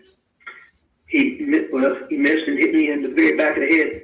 Okay. And as a result of being hit in the back of the head, did that have any physical effect on you? It did. What happened? I lost my vision for a little bit, and I'm not sure if it knocked me to the ground or not, but I was disoriented, and it took me like a minute and a half, 2 minutes for my sight to come back. And A minute and a half, 2 minutes for for your sight to come back. Were you timing I'm it? sure. Okay, now after you came to your senses, did your vision come back? I'm curious about that too, Okay, and what's the first time you Brittany. remember I'm somebody else curious being there? about that. I remember there were 2 cars that came, and one of them did a stop, and one of them did stop. And the one that stopped, what did they do? They tried to help me In what way? in getting me to in every way to. First we got in. They were crowded in their car. There was some reason why their car was crowded, and I'm not sure what that was. But so the young lady got in my car. All right, wait a minute now. This is an absolutely ridiculous detail, but I have to pause for commentary. As you guys know, fair use, yada, yada, yada. Of course, you wouldn't know the reason why their car was crowded. Was it crowded with people or crowded with things? There's a difference. You know what I'm saying? But they're strangers that pulled up on this side of the road to help you, which, let's be honest, if Alex's story was true in the first place, right, where somebody pulled over on the side of the road to help him with the flat tire, right, wouldn't you be leery of trusting another stranger to come along, help you? I would wonder if they were in cahoots. I'm just saying. But here we go. But this is not what that is. This is obviously a confession and an explanation, a very poor explanation, in my opinion, that is full of poppycock and lies. Car and was going to drive me to the hospital, and Hey, Truth wasn't Teller. thinking about the flat tire. And so we had to get out of that, and then they worked it out somehow for me to be able to get in their car front passenger seat. Okay, so and you got the front passenger seat. Where did they take you? To meet the ambulance. Now, were you on 911? Did you call 911? Yes, sir. Did you tell them somebody shot Yes, sir. some cat? You're right. At my request. So your intent was to have him kill you so you could collect your life insurance, right? So my son could. Objection leading. I knew I was about to lose everything, and Poot. I figured he's better off that way than dealing with me. Now this gentleman that shot you, give me his name again. Curtis Interesting. Smith. What kind of vehicle Allegedly, was he it on? was Brittany Great J. truck. Okay, and it's probably not relevant, but I'm intrigued by the fact, how long was it, have you ever discussed with him before killing you? Oh, suicide. No, sir. How long did it transpire between the time you asked him to shoot you in the head on the side of the road and he actually shot you in the head on the side of the road? When I first asked him, we were at the Sunoco station in Farmville.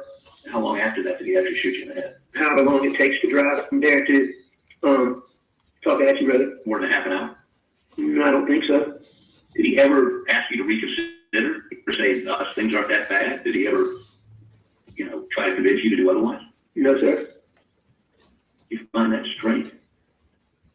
I didn't. I was focused on Focused on what? being home. Okay. So that's all the questions I have, but I tried to lay it out as expeditiously as possible. He'll be happy to answer any other questions, any additional questions. Again, Okay. The interviewer, so y'all have asked. We've got about another 20 minutes. Okay. Thank you, sir. Hey, let me ask you this. Y'all recording this, aren't you? Yes, sir, we are. Okay, good. I'll make sure. Yeah. So Alex, I like the fact that this is such an odd circumstance for me as far as this quote unquote interview.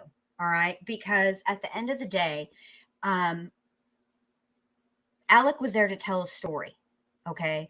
And what I don't really appreciate from the Poot in this situation is the leading that he did.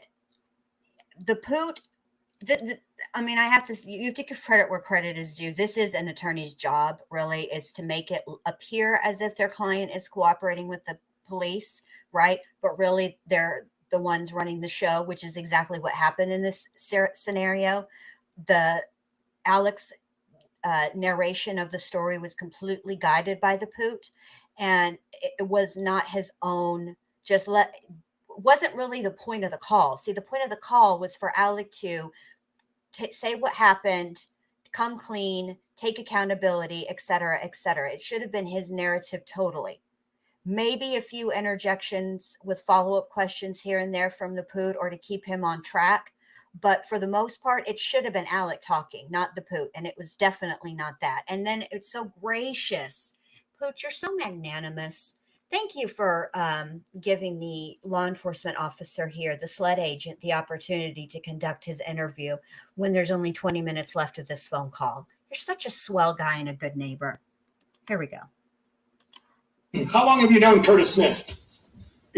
Ryan, okay, before we start, I just want to tell you, I apologize to you for lying. You in the hospital. I was in a very bad place.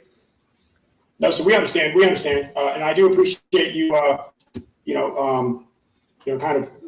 helping us figure this out now. So that's in the past. So let's just focus on what we're doing now. How long have you known Curtis? I've known him for years. I represented him. He knew my dad somehow for playing softball, and he came to my dad with a lawsuit, and I handled that case. So I would guess 10, 12. Okay. Years ago. How often would y'all talk on the phone? Very frequently. Okay. And what would y'all talk about? Getting pills. Okay. And you would pay him money to get you pills, correct? Yes, sir. Okay. How often would you pay him? Frequently. Okay. Well, once a week, twice a week? It would vary sometimes, but it was several times a week. How would you pay him? In cash, and mostly in checks, but in some cash too. Okay. And what accounts would those checks come from? The vast majority of them would come from the Bank of America account, but there would also be some funds that would come from the Palmetto State account. And whose accounts are those? Mine. The Bank of America accounts are in my name, and then there's another account there that I created that's a DBA.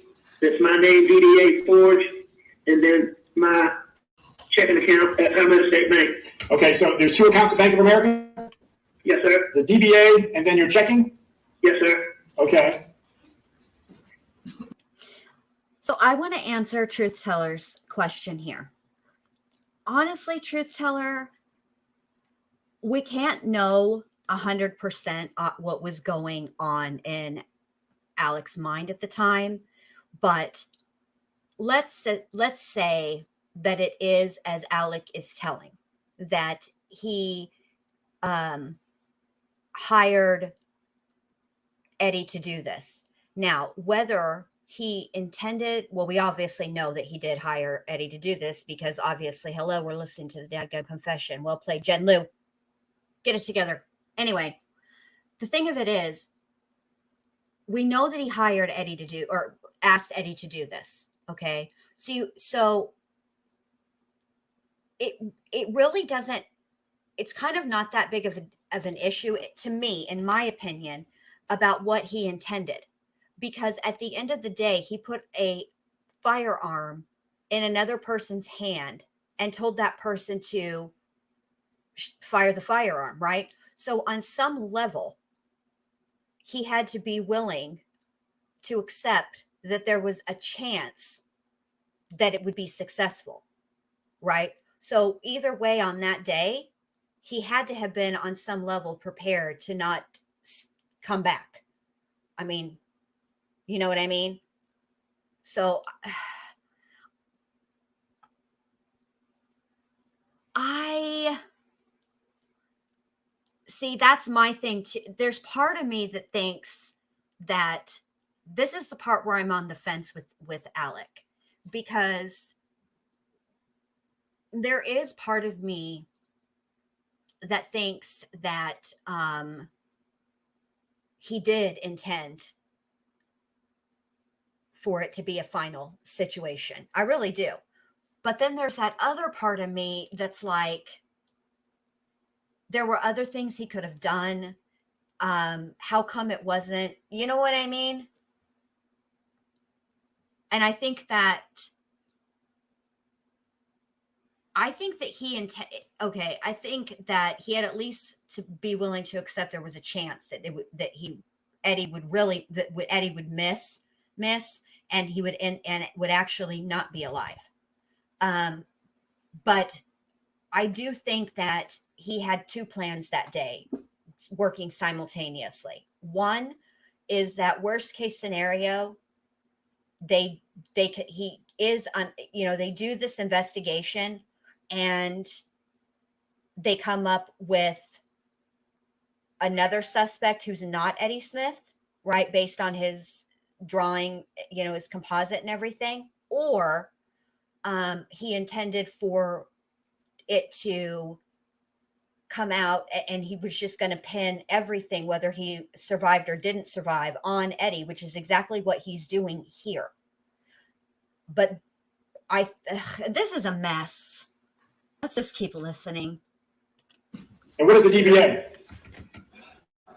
ORGE. Thank you.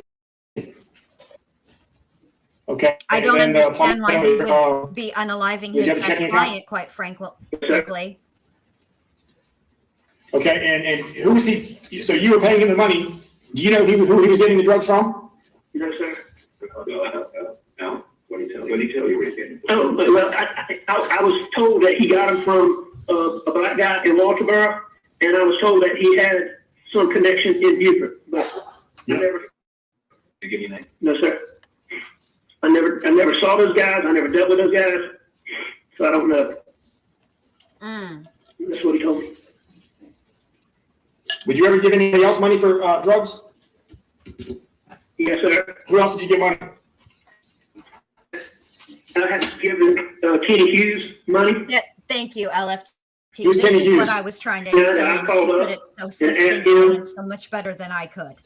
if he knew anybody that he could pills from. Mm-hmm. And I told him I had a client that had issues and couldn't get them medically, and that, and I would take him as well, but I called him up and asked him to do it. All right, how much money do you think you gave him? I have no idea. Okay, did you write him a check or pay him cash? Oh, Okay. Did you pay anybody else? no, sir. So it was just Curtis Smith and Kenny Hughes. Yes, sir. Sure about that. Hey, Carolina Moon. In the past, I have paid other people. Okay, who are the people? I had I'll say this, creme de la creme. It's not that it's that unbelievable, the amount, right? Like, okay, I can get along with the amount, right? But with Mama June, her slip was showing. People noticed it, people around her, and it came across on her even when they and it was highly edited, but the highly edited TV show, those episodes, she appeared under the influence of something, right?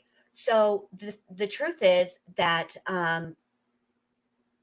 the problem I have with believing the habit was at the level he says it was is because nobody ever caught him slipping. Nobody ever caught him in a pilled out moment, which I find very, very unlikely. It just doesn't make good sense.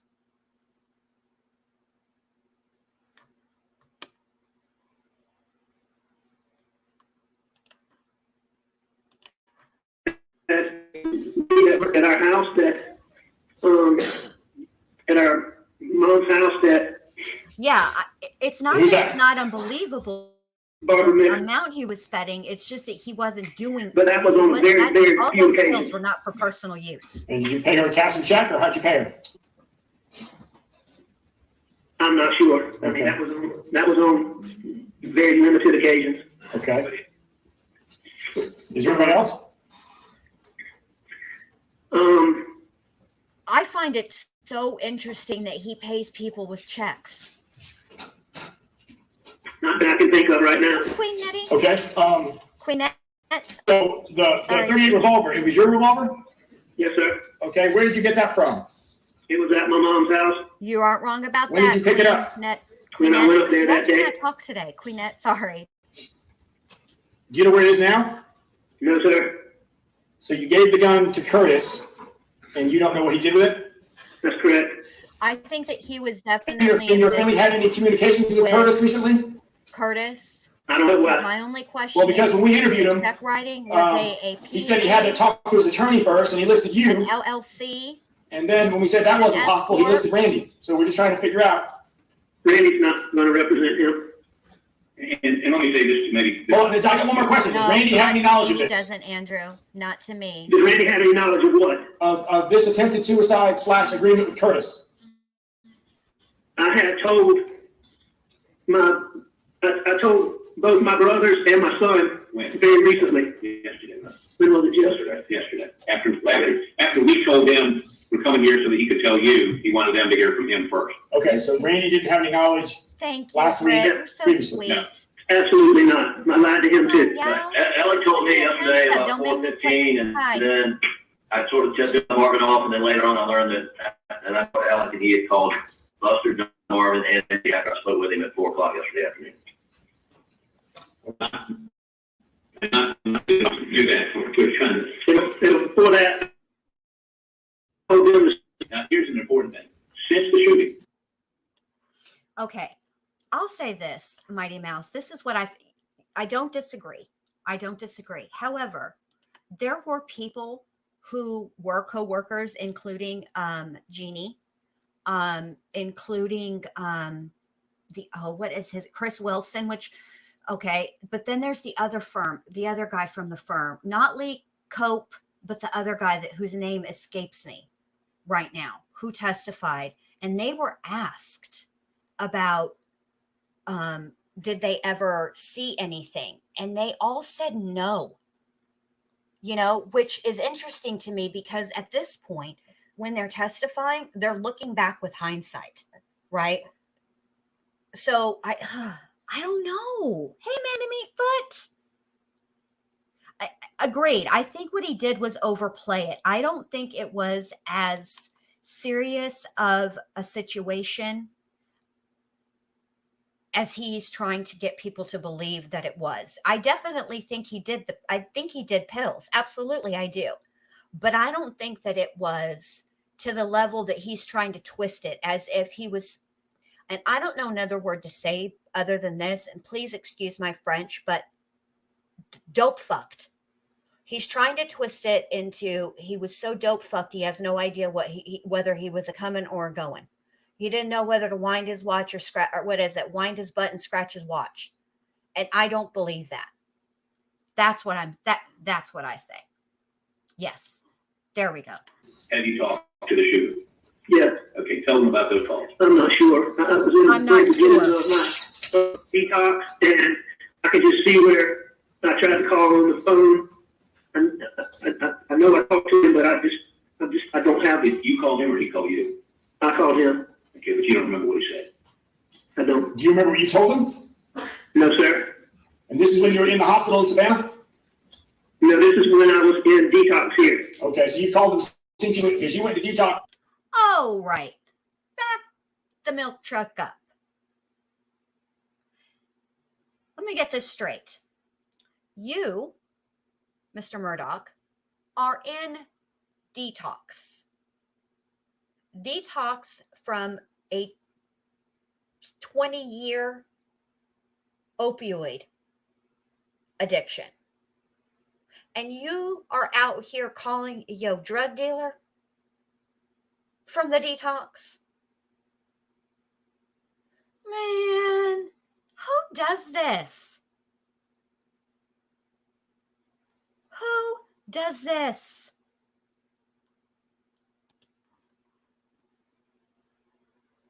So why were you in detox then, sir? Were you trying to kick the habit, or were you trying to escape justice? All I can say is at this point in time, the milk ain't clean. Yes, it is. Has the investigation, as you testified before, that the defendant, like Murdaugh, did call Smith, trying to use staff phones as well while he was at the hospital additionally in Savannah? Yes, Mr. Murdaugh was able to contact Mr. Smith at the hospital in Savannah. When? Monday night? That's right. Did you call him on a nurse's phone from the hospital? I heard that from. But you know what? Randy did say I did that. But you don't have a memory of that. Randy said that I called him, and then he was asking me. He did say I did that. Oh. But Yes, right. you don't remember calling her. He's I the don't, milk but I'll ain't tell you clean from and the past meth ain't experience nothing. that when withdrawals begin, you do just about anything to make them quit. And I probably was calling them for that purpose. To get pills. Probably. All right, so you don't know where the gun is at? Last saw. Tell you this, you were in detox, trying to call your drug dealer to bring you pills. Now, granted, I've never been to rehab. When I wanted to stop taking, and I'm not shaming rehab, this is just the way I did it. When I wanted to stop taking pills, I did it a very stupid and dangerous, and I do not recommend this way. I just stopped and I went through the withdrawals. Okay. But had I gone to, and that is difficult, and I'm not saying that it's not difficult to detox, even in a safe environment, like medically detoxing. It's not that, there is no substitute for an opiate. Okay. If that's your drug of choice. My problem is you're coming clean. And I'm assuming this is part of one of your 12 steps, about lying to the whole everybody about everything forever and ever. And then he's out here trying to, how did you think that was going to work, Alec? Did you think that Cousin Eddie was going to show up with pills at the detox center? Did you think they were going to let you even have him as a visitor? This is just ridiculous.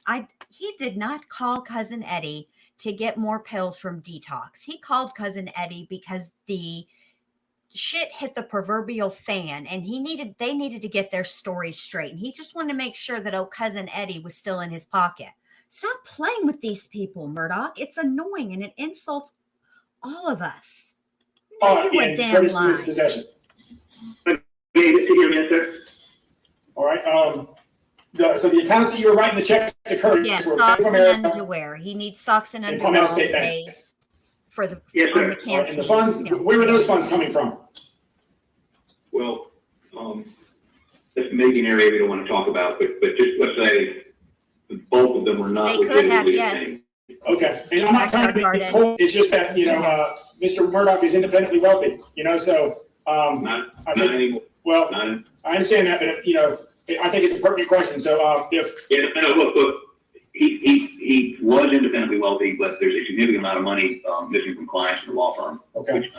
So the money came from ill-gotten gains? Thank you. Congratulations. Is that on what- yours, Some David. of it, I would say the majority of it, but some of it, I'm sure I use my own personal funds too. Okay. I mean, I was buying so many.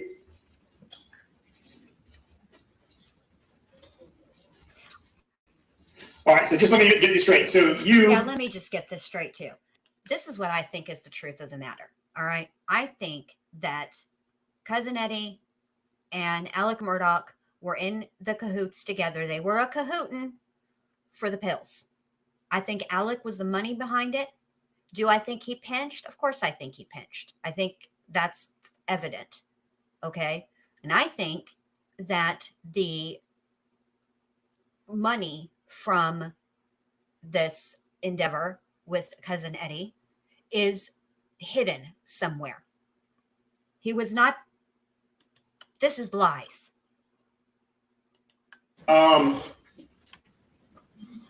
Entered into did you pay Curtis any money for this? No, sir. You didn't pay him anything, so you just asked of a favor and he did it. Yes, sir. Kill me. That's a great video. And so, and these checks that you were paying to Curtis, Absolutely repulsive. And he, I mean, they were pretty significant. not in him. Yes, sir. And when was the last time? I know. I mean, I'm not trying to get you to it. When was the last time you made a payment to Curtis? Was it before the shooting? It would have been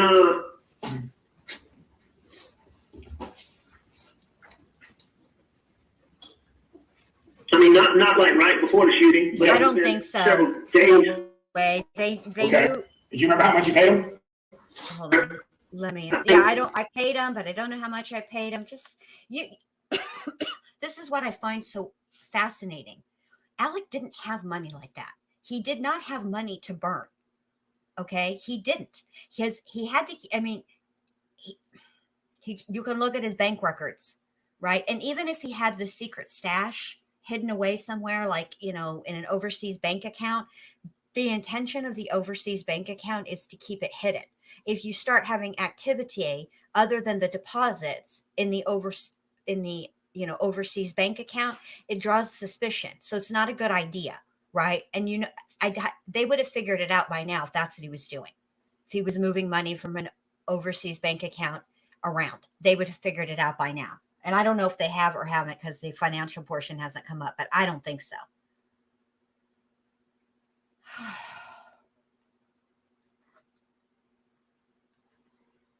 I think he looks like he should be on Riverdale. Like he looks like Jason Blossom to me. And I don't care to be judged for my choice in shows. Thank you very much. I started watching with my daughter and now I'm obligated to finish the series. The end. The last few times I paid them were all in check, and I was trying to, see him as little as possible. All right, now let me ask this: are you owed money to him? No, sir. So there's not a threat out there that we need to worry about for Buster. No, sir.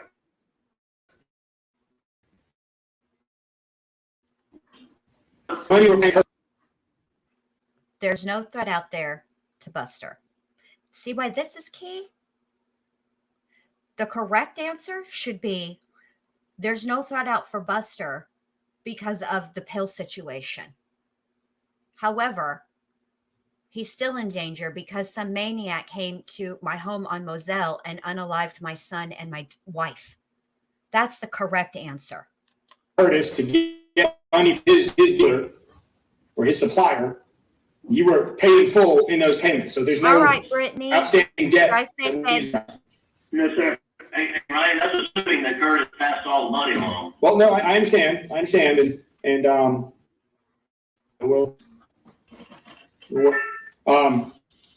so best knowledge, you don't owe anybody. No, sir. Okay. I want to watch his financial trials, LFT. Absolutely. Hey, So, Kulis. so the money that you paid him, you don't remember how much you paid him, but it was for pills. Good to see ya. And you're saying you didn't pay him at all for him to shoot you. That's correct. Now, I'm gonna be honest, that doesn't make any sense to me. No, it doesn't make any sense to anybody. And I know that, like, you know, whether you did or you didn't, it really doesn't have that much of a difference. So I'm not gonna, you know, but I appreciate you're being forthcoming and you're making every attempt to be honest at this point. But so, you know, I just want to make sure that we're all on the same page. So you did not make any financial payment to Curtis to have him shoot you. No, I did not. Okay, but you entered into a verbal agreement with him to set up a scheme where he would shoot you. It would be a suicide set up as a robbery homicide. And you doing so was in order for your son to get your life insurance policy. I don't know about a robbery, but everything else is true. I don't know about a robbery. So let me say this for you. He's had this policy for 10 years. Suicide. I've had a policy. No, I understand that policies. I mean, what is the policy with? Where's it at? Here we go. Here comes the poo trying to know help. where the actual policy is. Okay. Did you intend to have that paperwork in the Mercedes, like the will and all that information? Was that left in there intentionally? Well, I've been down to meet with some lawyers about some things, and it was in there from that day before.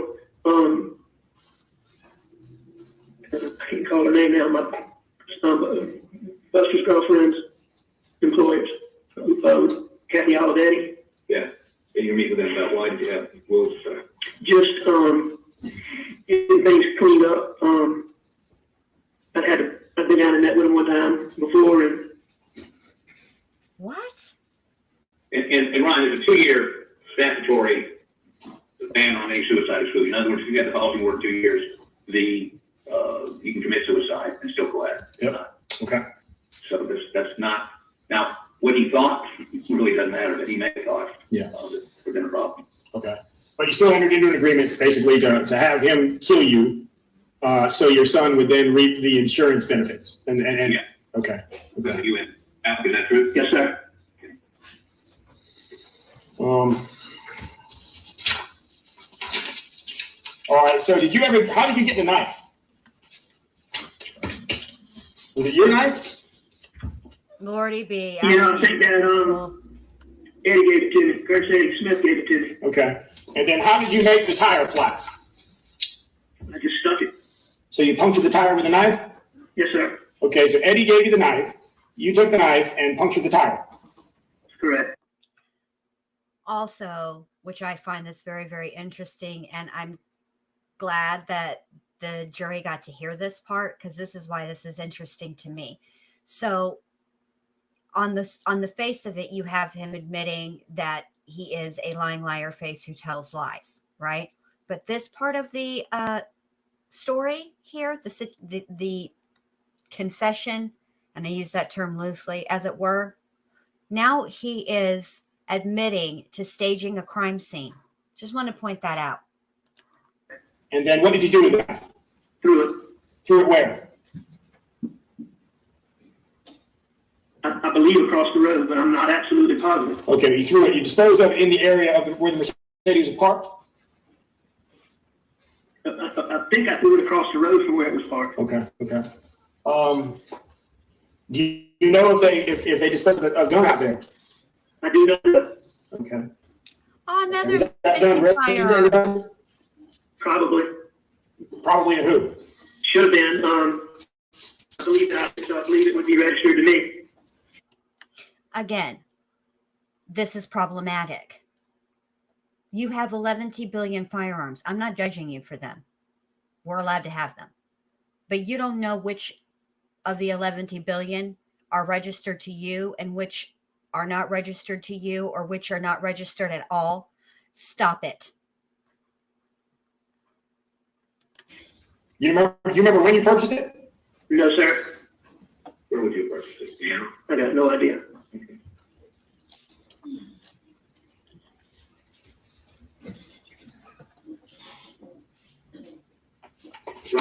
Curtis Eddie's phone number? You have Curtis Eddie's phone number? Oh, good.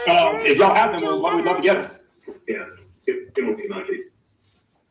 Yeah, the cell number 843-908-1534. Nobody call this number. And the whole number 843-538-4671. Nobody call this number. Nobody call this number. Nobody call this number. Alex, did you ever have any dealings with anybody else besides Eddie? Any of his friends, family, girlfriend? I mean, I knew who his girlfriend was, but I never had any dealings with her about Phil. Who's his girlfriend? A lady named Donna Easton. Hey, ATS. I don't know her very well, but you, babe. I've just helped her with a couple of little legal issues over the years. Okay. But she never was involved in the exchange of Phil's or money. Okay. Is there a property up in Hugie? A property where? In Hugie, up 41. Do you guys own any property up there? Oh, yes, sir. And out of Charleston? Yes. Yes, sir. Tell me about that. There's a piece of property that I own with a bunch of other people that nobody else would pay, and so I've been paying for it. They tracking them numbers y'all don't call. He did some work up there digging some ditches. You're going to wind up on a discovery. When did he do that? He started within the last couple of months.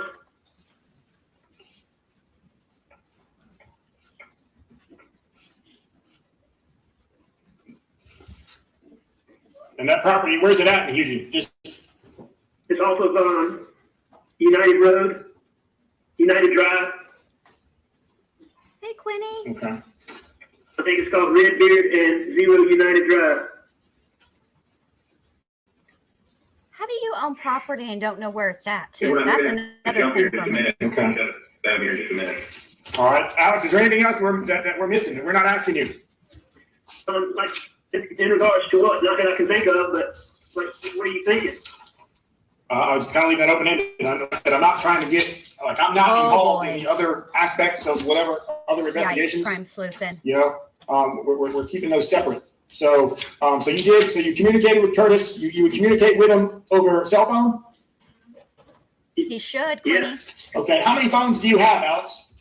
Excuse me. I had one phone.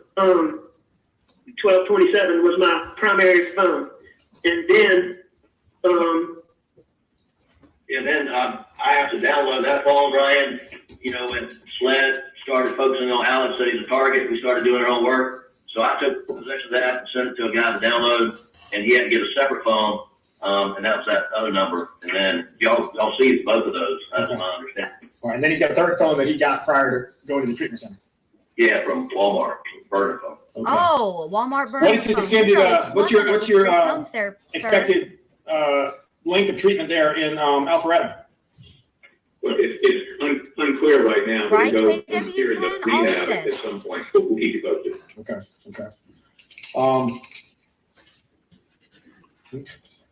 So anytime obviously so you've identified Curtis Smith as the individual who shot you.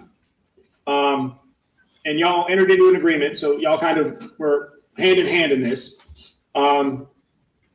very much so. And he never tried to talk you out of it?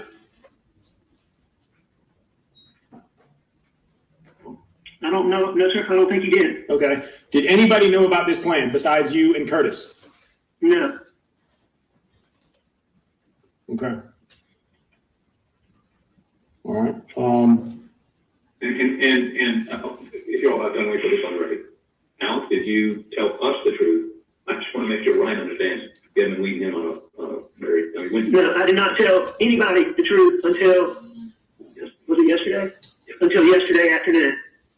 Okay. I've been really, really sick, and oh my gosh, it's really the first day where I had any coherent thought process. And I sincerely apologize again for lying to y'all about everything that I did. Oh, well, you're sorry. Yes, sir. Well, that makes it all You better. have no idea where the gun is. I do not. Alex, you're right-handed, right? I'm right-handed. Okay, and you did not shoot yourself, correct? I did not shoot myself. Did you? And what was the plan for Curtis to follow you out there and you would immobilize your vehicle. So did he stop to make it fly, for you to give you the knife first? I mean, how did that play? Because, you know, you got the knife from Curtis. When did you get the knife from him? I think I got it from him when I gave him the gun. Okay, Oh, over so you in traded. at the Sunoco. Got it. We didn't do it then. That's when, Okay, when you pull off the side of the road in Salcahatchee. shortly after we made the turn onto Salcahatchee, Mm-hmm. we stopped and just did a quick exchange. Okay, so I you see. stopped, pulled over the side of the road, stuck the tire. Where was Curtis at when you were disabling the tire? I believe he was past me. Okay, so he turned around, and where were you at when he turned around? I'm not sure. I mean, I would have been on the side of the road, I think. Okay, so did you pull up, kind of like what you said, you know, just past your car? That's basically the way I told you it happened is kind of how it happened. It was arranged by me. Okay, so as you turned around and turned your back to him. Make him tell you the whole thing. Don't help him. Eyes on your own paper. Here's the deal. I suspect that they didn't go and get him immediately because he was in detox on his own dime. And because he's claiming that he's had this, you know, long history of opioid addiction and abuse, it would be dangerous to put him in jail, right? They would probably have to detox him, right? He'd probably have to be under arrest at another hospital so he could safely detox. But I think he would probably detox on the state's dime in that situation. And this way, maybe he is detoxing on his own dime. I don't know. It doesn't seem, no, the amount of time that he was in the rehab versus his, well, he does have insurance, so insurance paid for it, but that's what makes sense to me, you know. Typically, no, Kath. Typically, you go down to the cop shop to do the police interviews. So, you know, no, this is very atypical. Frankly, the fact that he's in a detox facility and allowed to be with his lawyers and making phone calls is interesting to me, quite frankly, because usually they put you in the detox and you detox, then you know, do your rehab, and they like to try to keep you away from the people in your, you know, outside circle, just so that you can you know, work on your sobriety. You can concentrate on getting better, right? But this fool is hosting confession parties at the damn ass detox. I've never seen anything like it in my life. About how far do you think you're from the car? I don't know, 4 or 5 feet. Okay, 4 or 5 feet. And did you just stand there and wait for him to shoot you? Yes, sir. Okay. And how he just fired once? Yes, sir. And then you fell to the ground or stumbled off. I'm still not positive about that part, but I did lose my vision for about a minute and a half, 2 minutes. Okay. And why weren't you truthful with us when this initially happened? I don't have a good reason. I was in bad place.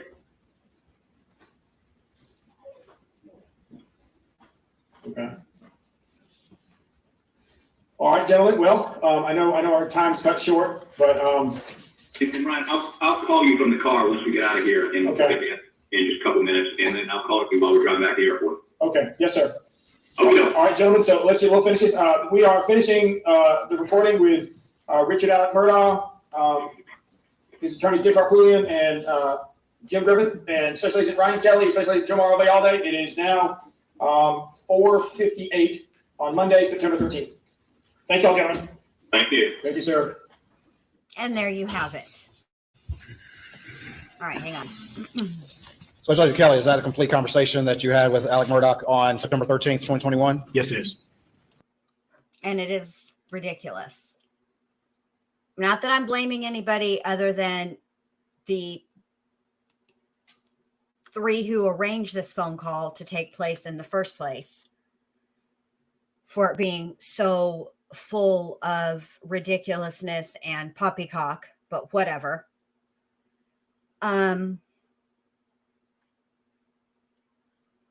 That's that whole scenario of the big elements missing from his story, but remembering minute details has always been weird to me and sort of opposite of how memory works, but whatever.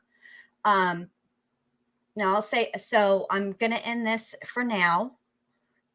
Tonight is the roast. I hope you can all be there. I'm very, very excited about it. We're going to be doing some of the jail calls, and there's some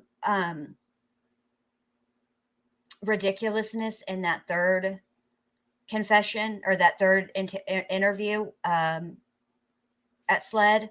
And since my true crime community gals have done such a fantastic job discussing that interview seriously, perhaps tonight we should discuss it and make fun of it. What do you guys think? I think that's what we'll do. So tonight I've already set the stream. You should have it in your YouTube notifications as 9 p.m. If you just go to my channel under the upcoming lives section at the very, on the homepage or whatever, just set it to notify you. That's all you got to do. All right. Thanks you guys for being here. I hope everybody has a great rest of their Monday. And in a little less than an hour, Brittany J, allegedly with Brittany J, is going live, and she's going to talk true crime. So if you haven't gotten enough true crime, let's all go over there and show that our girl some support. And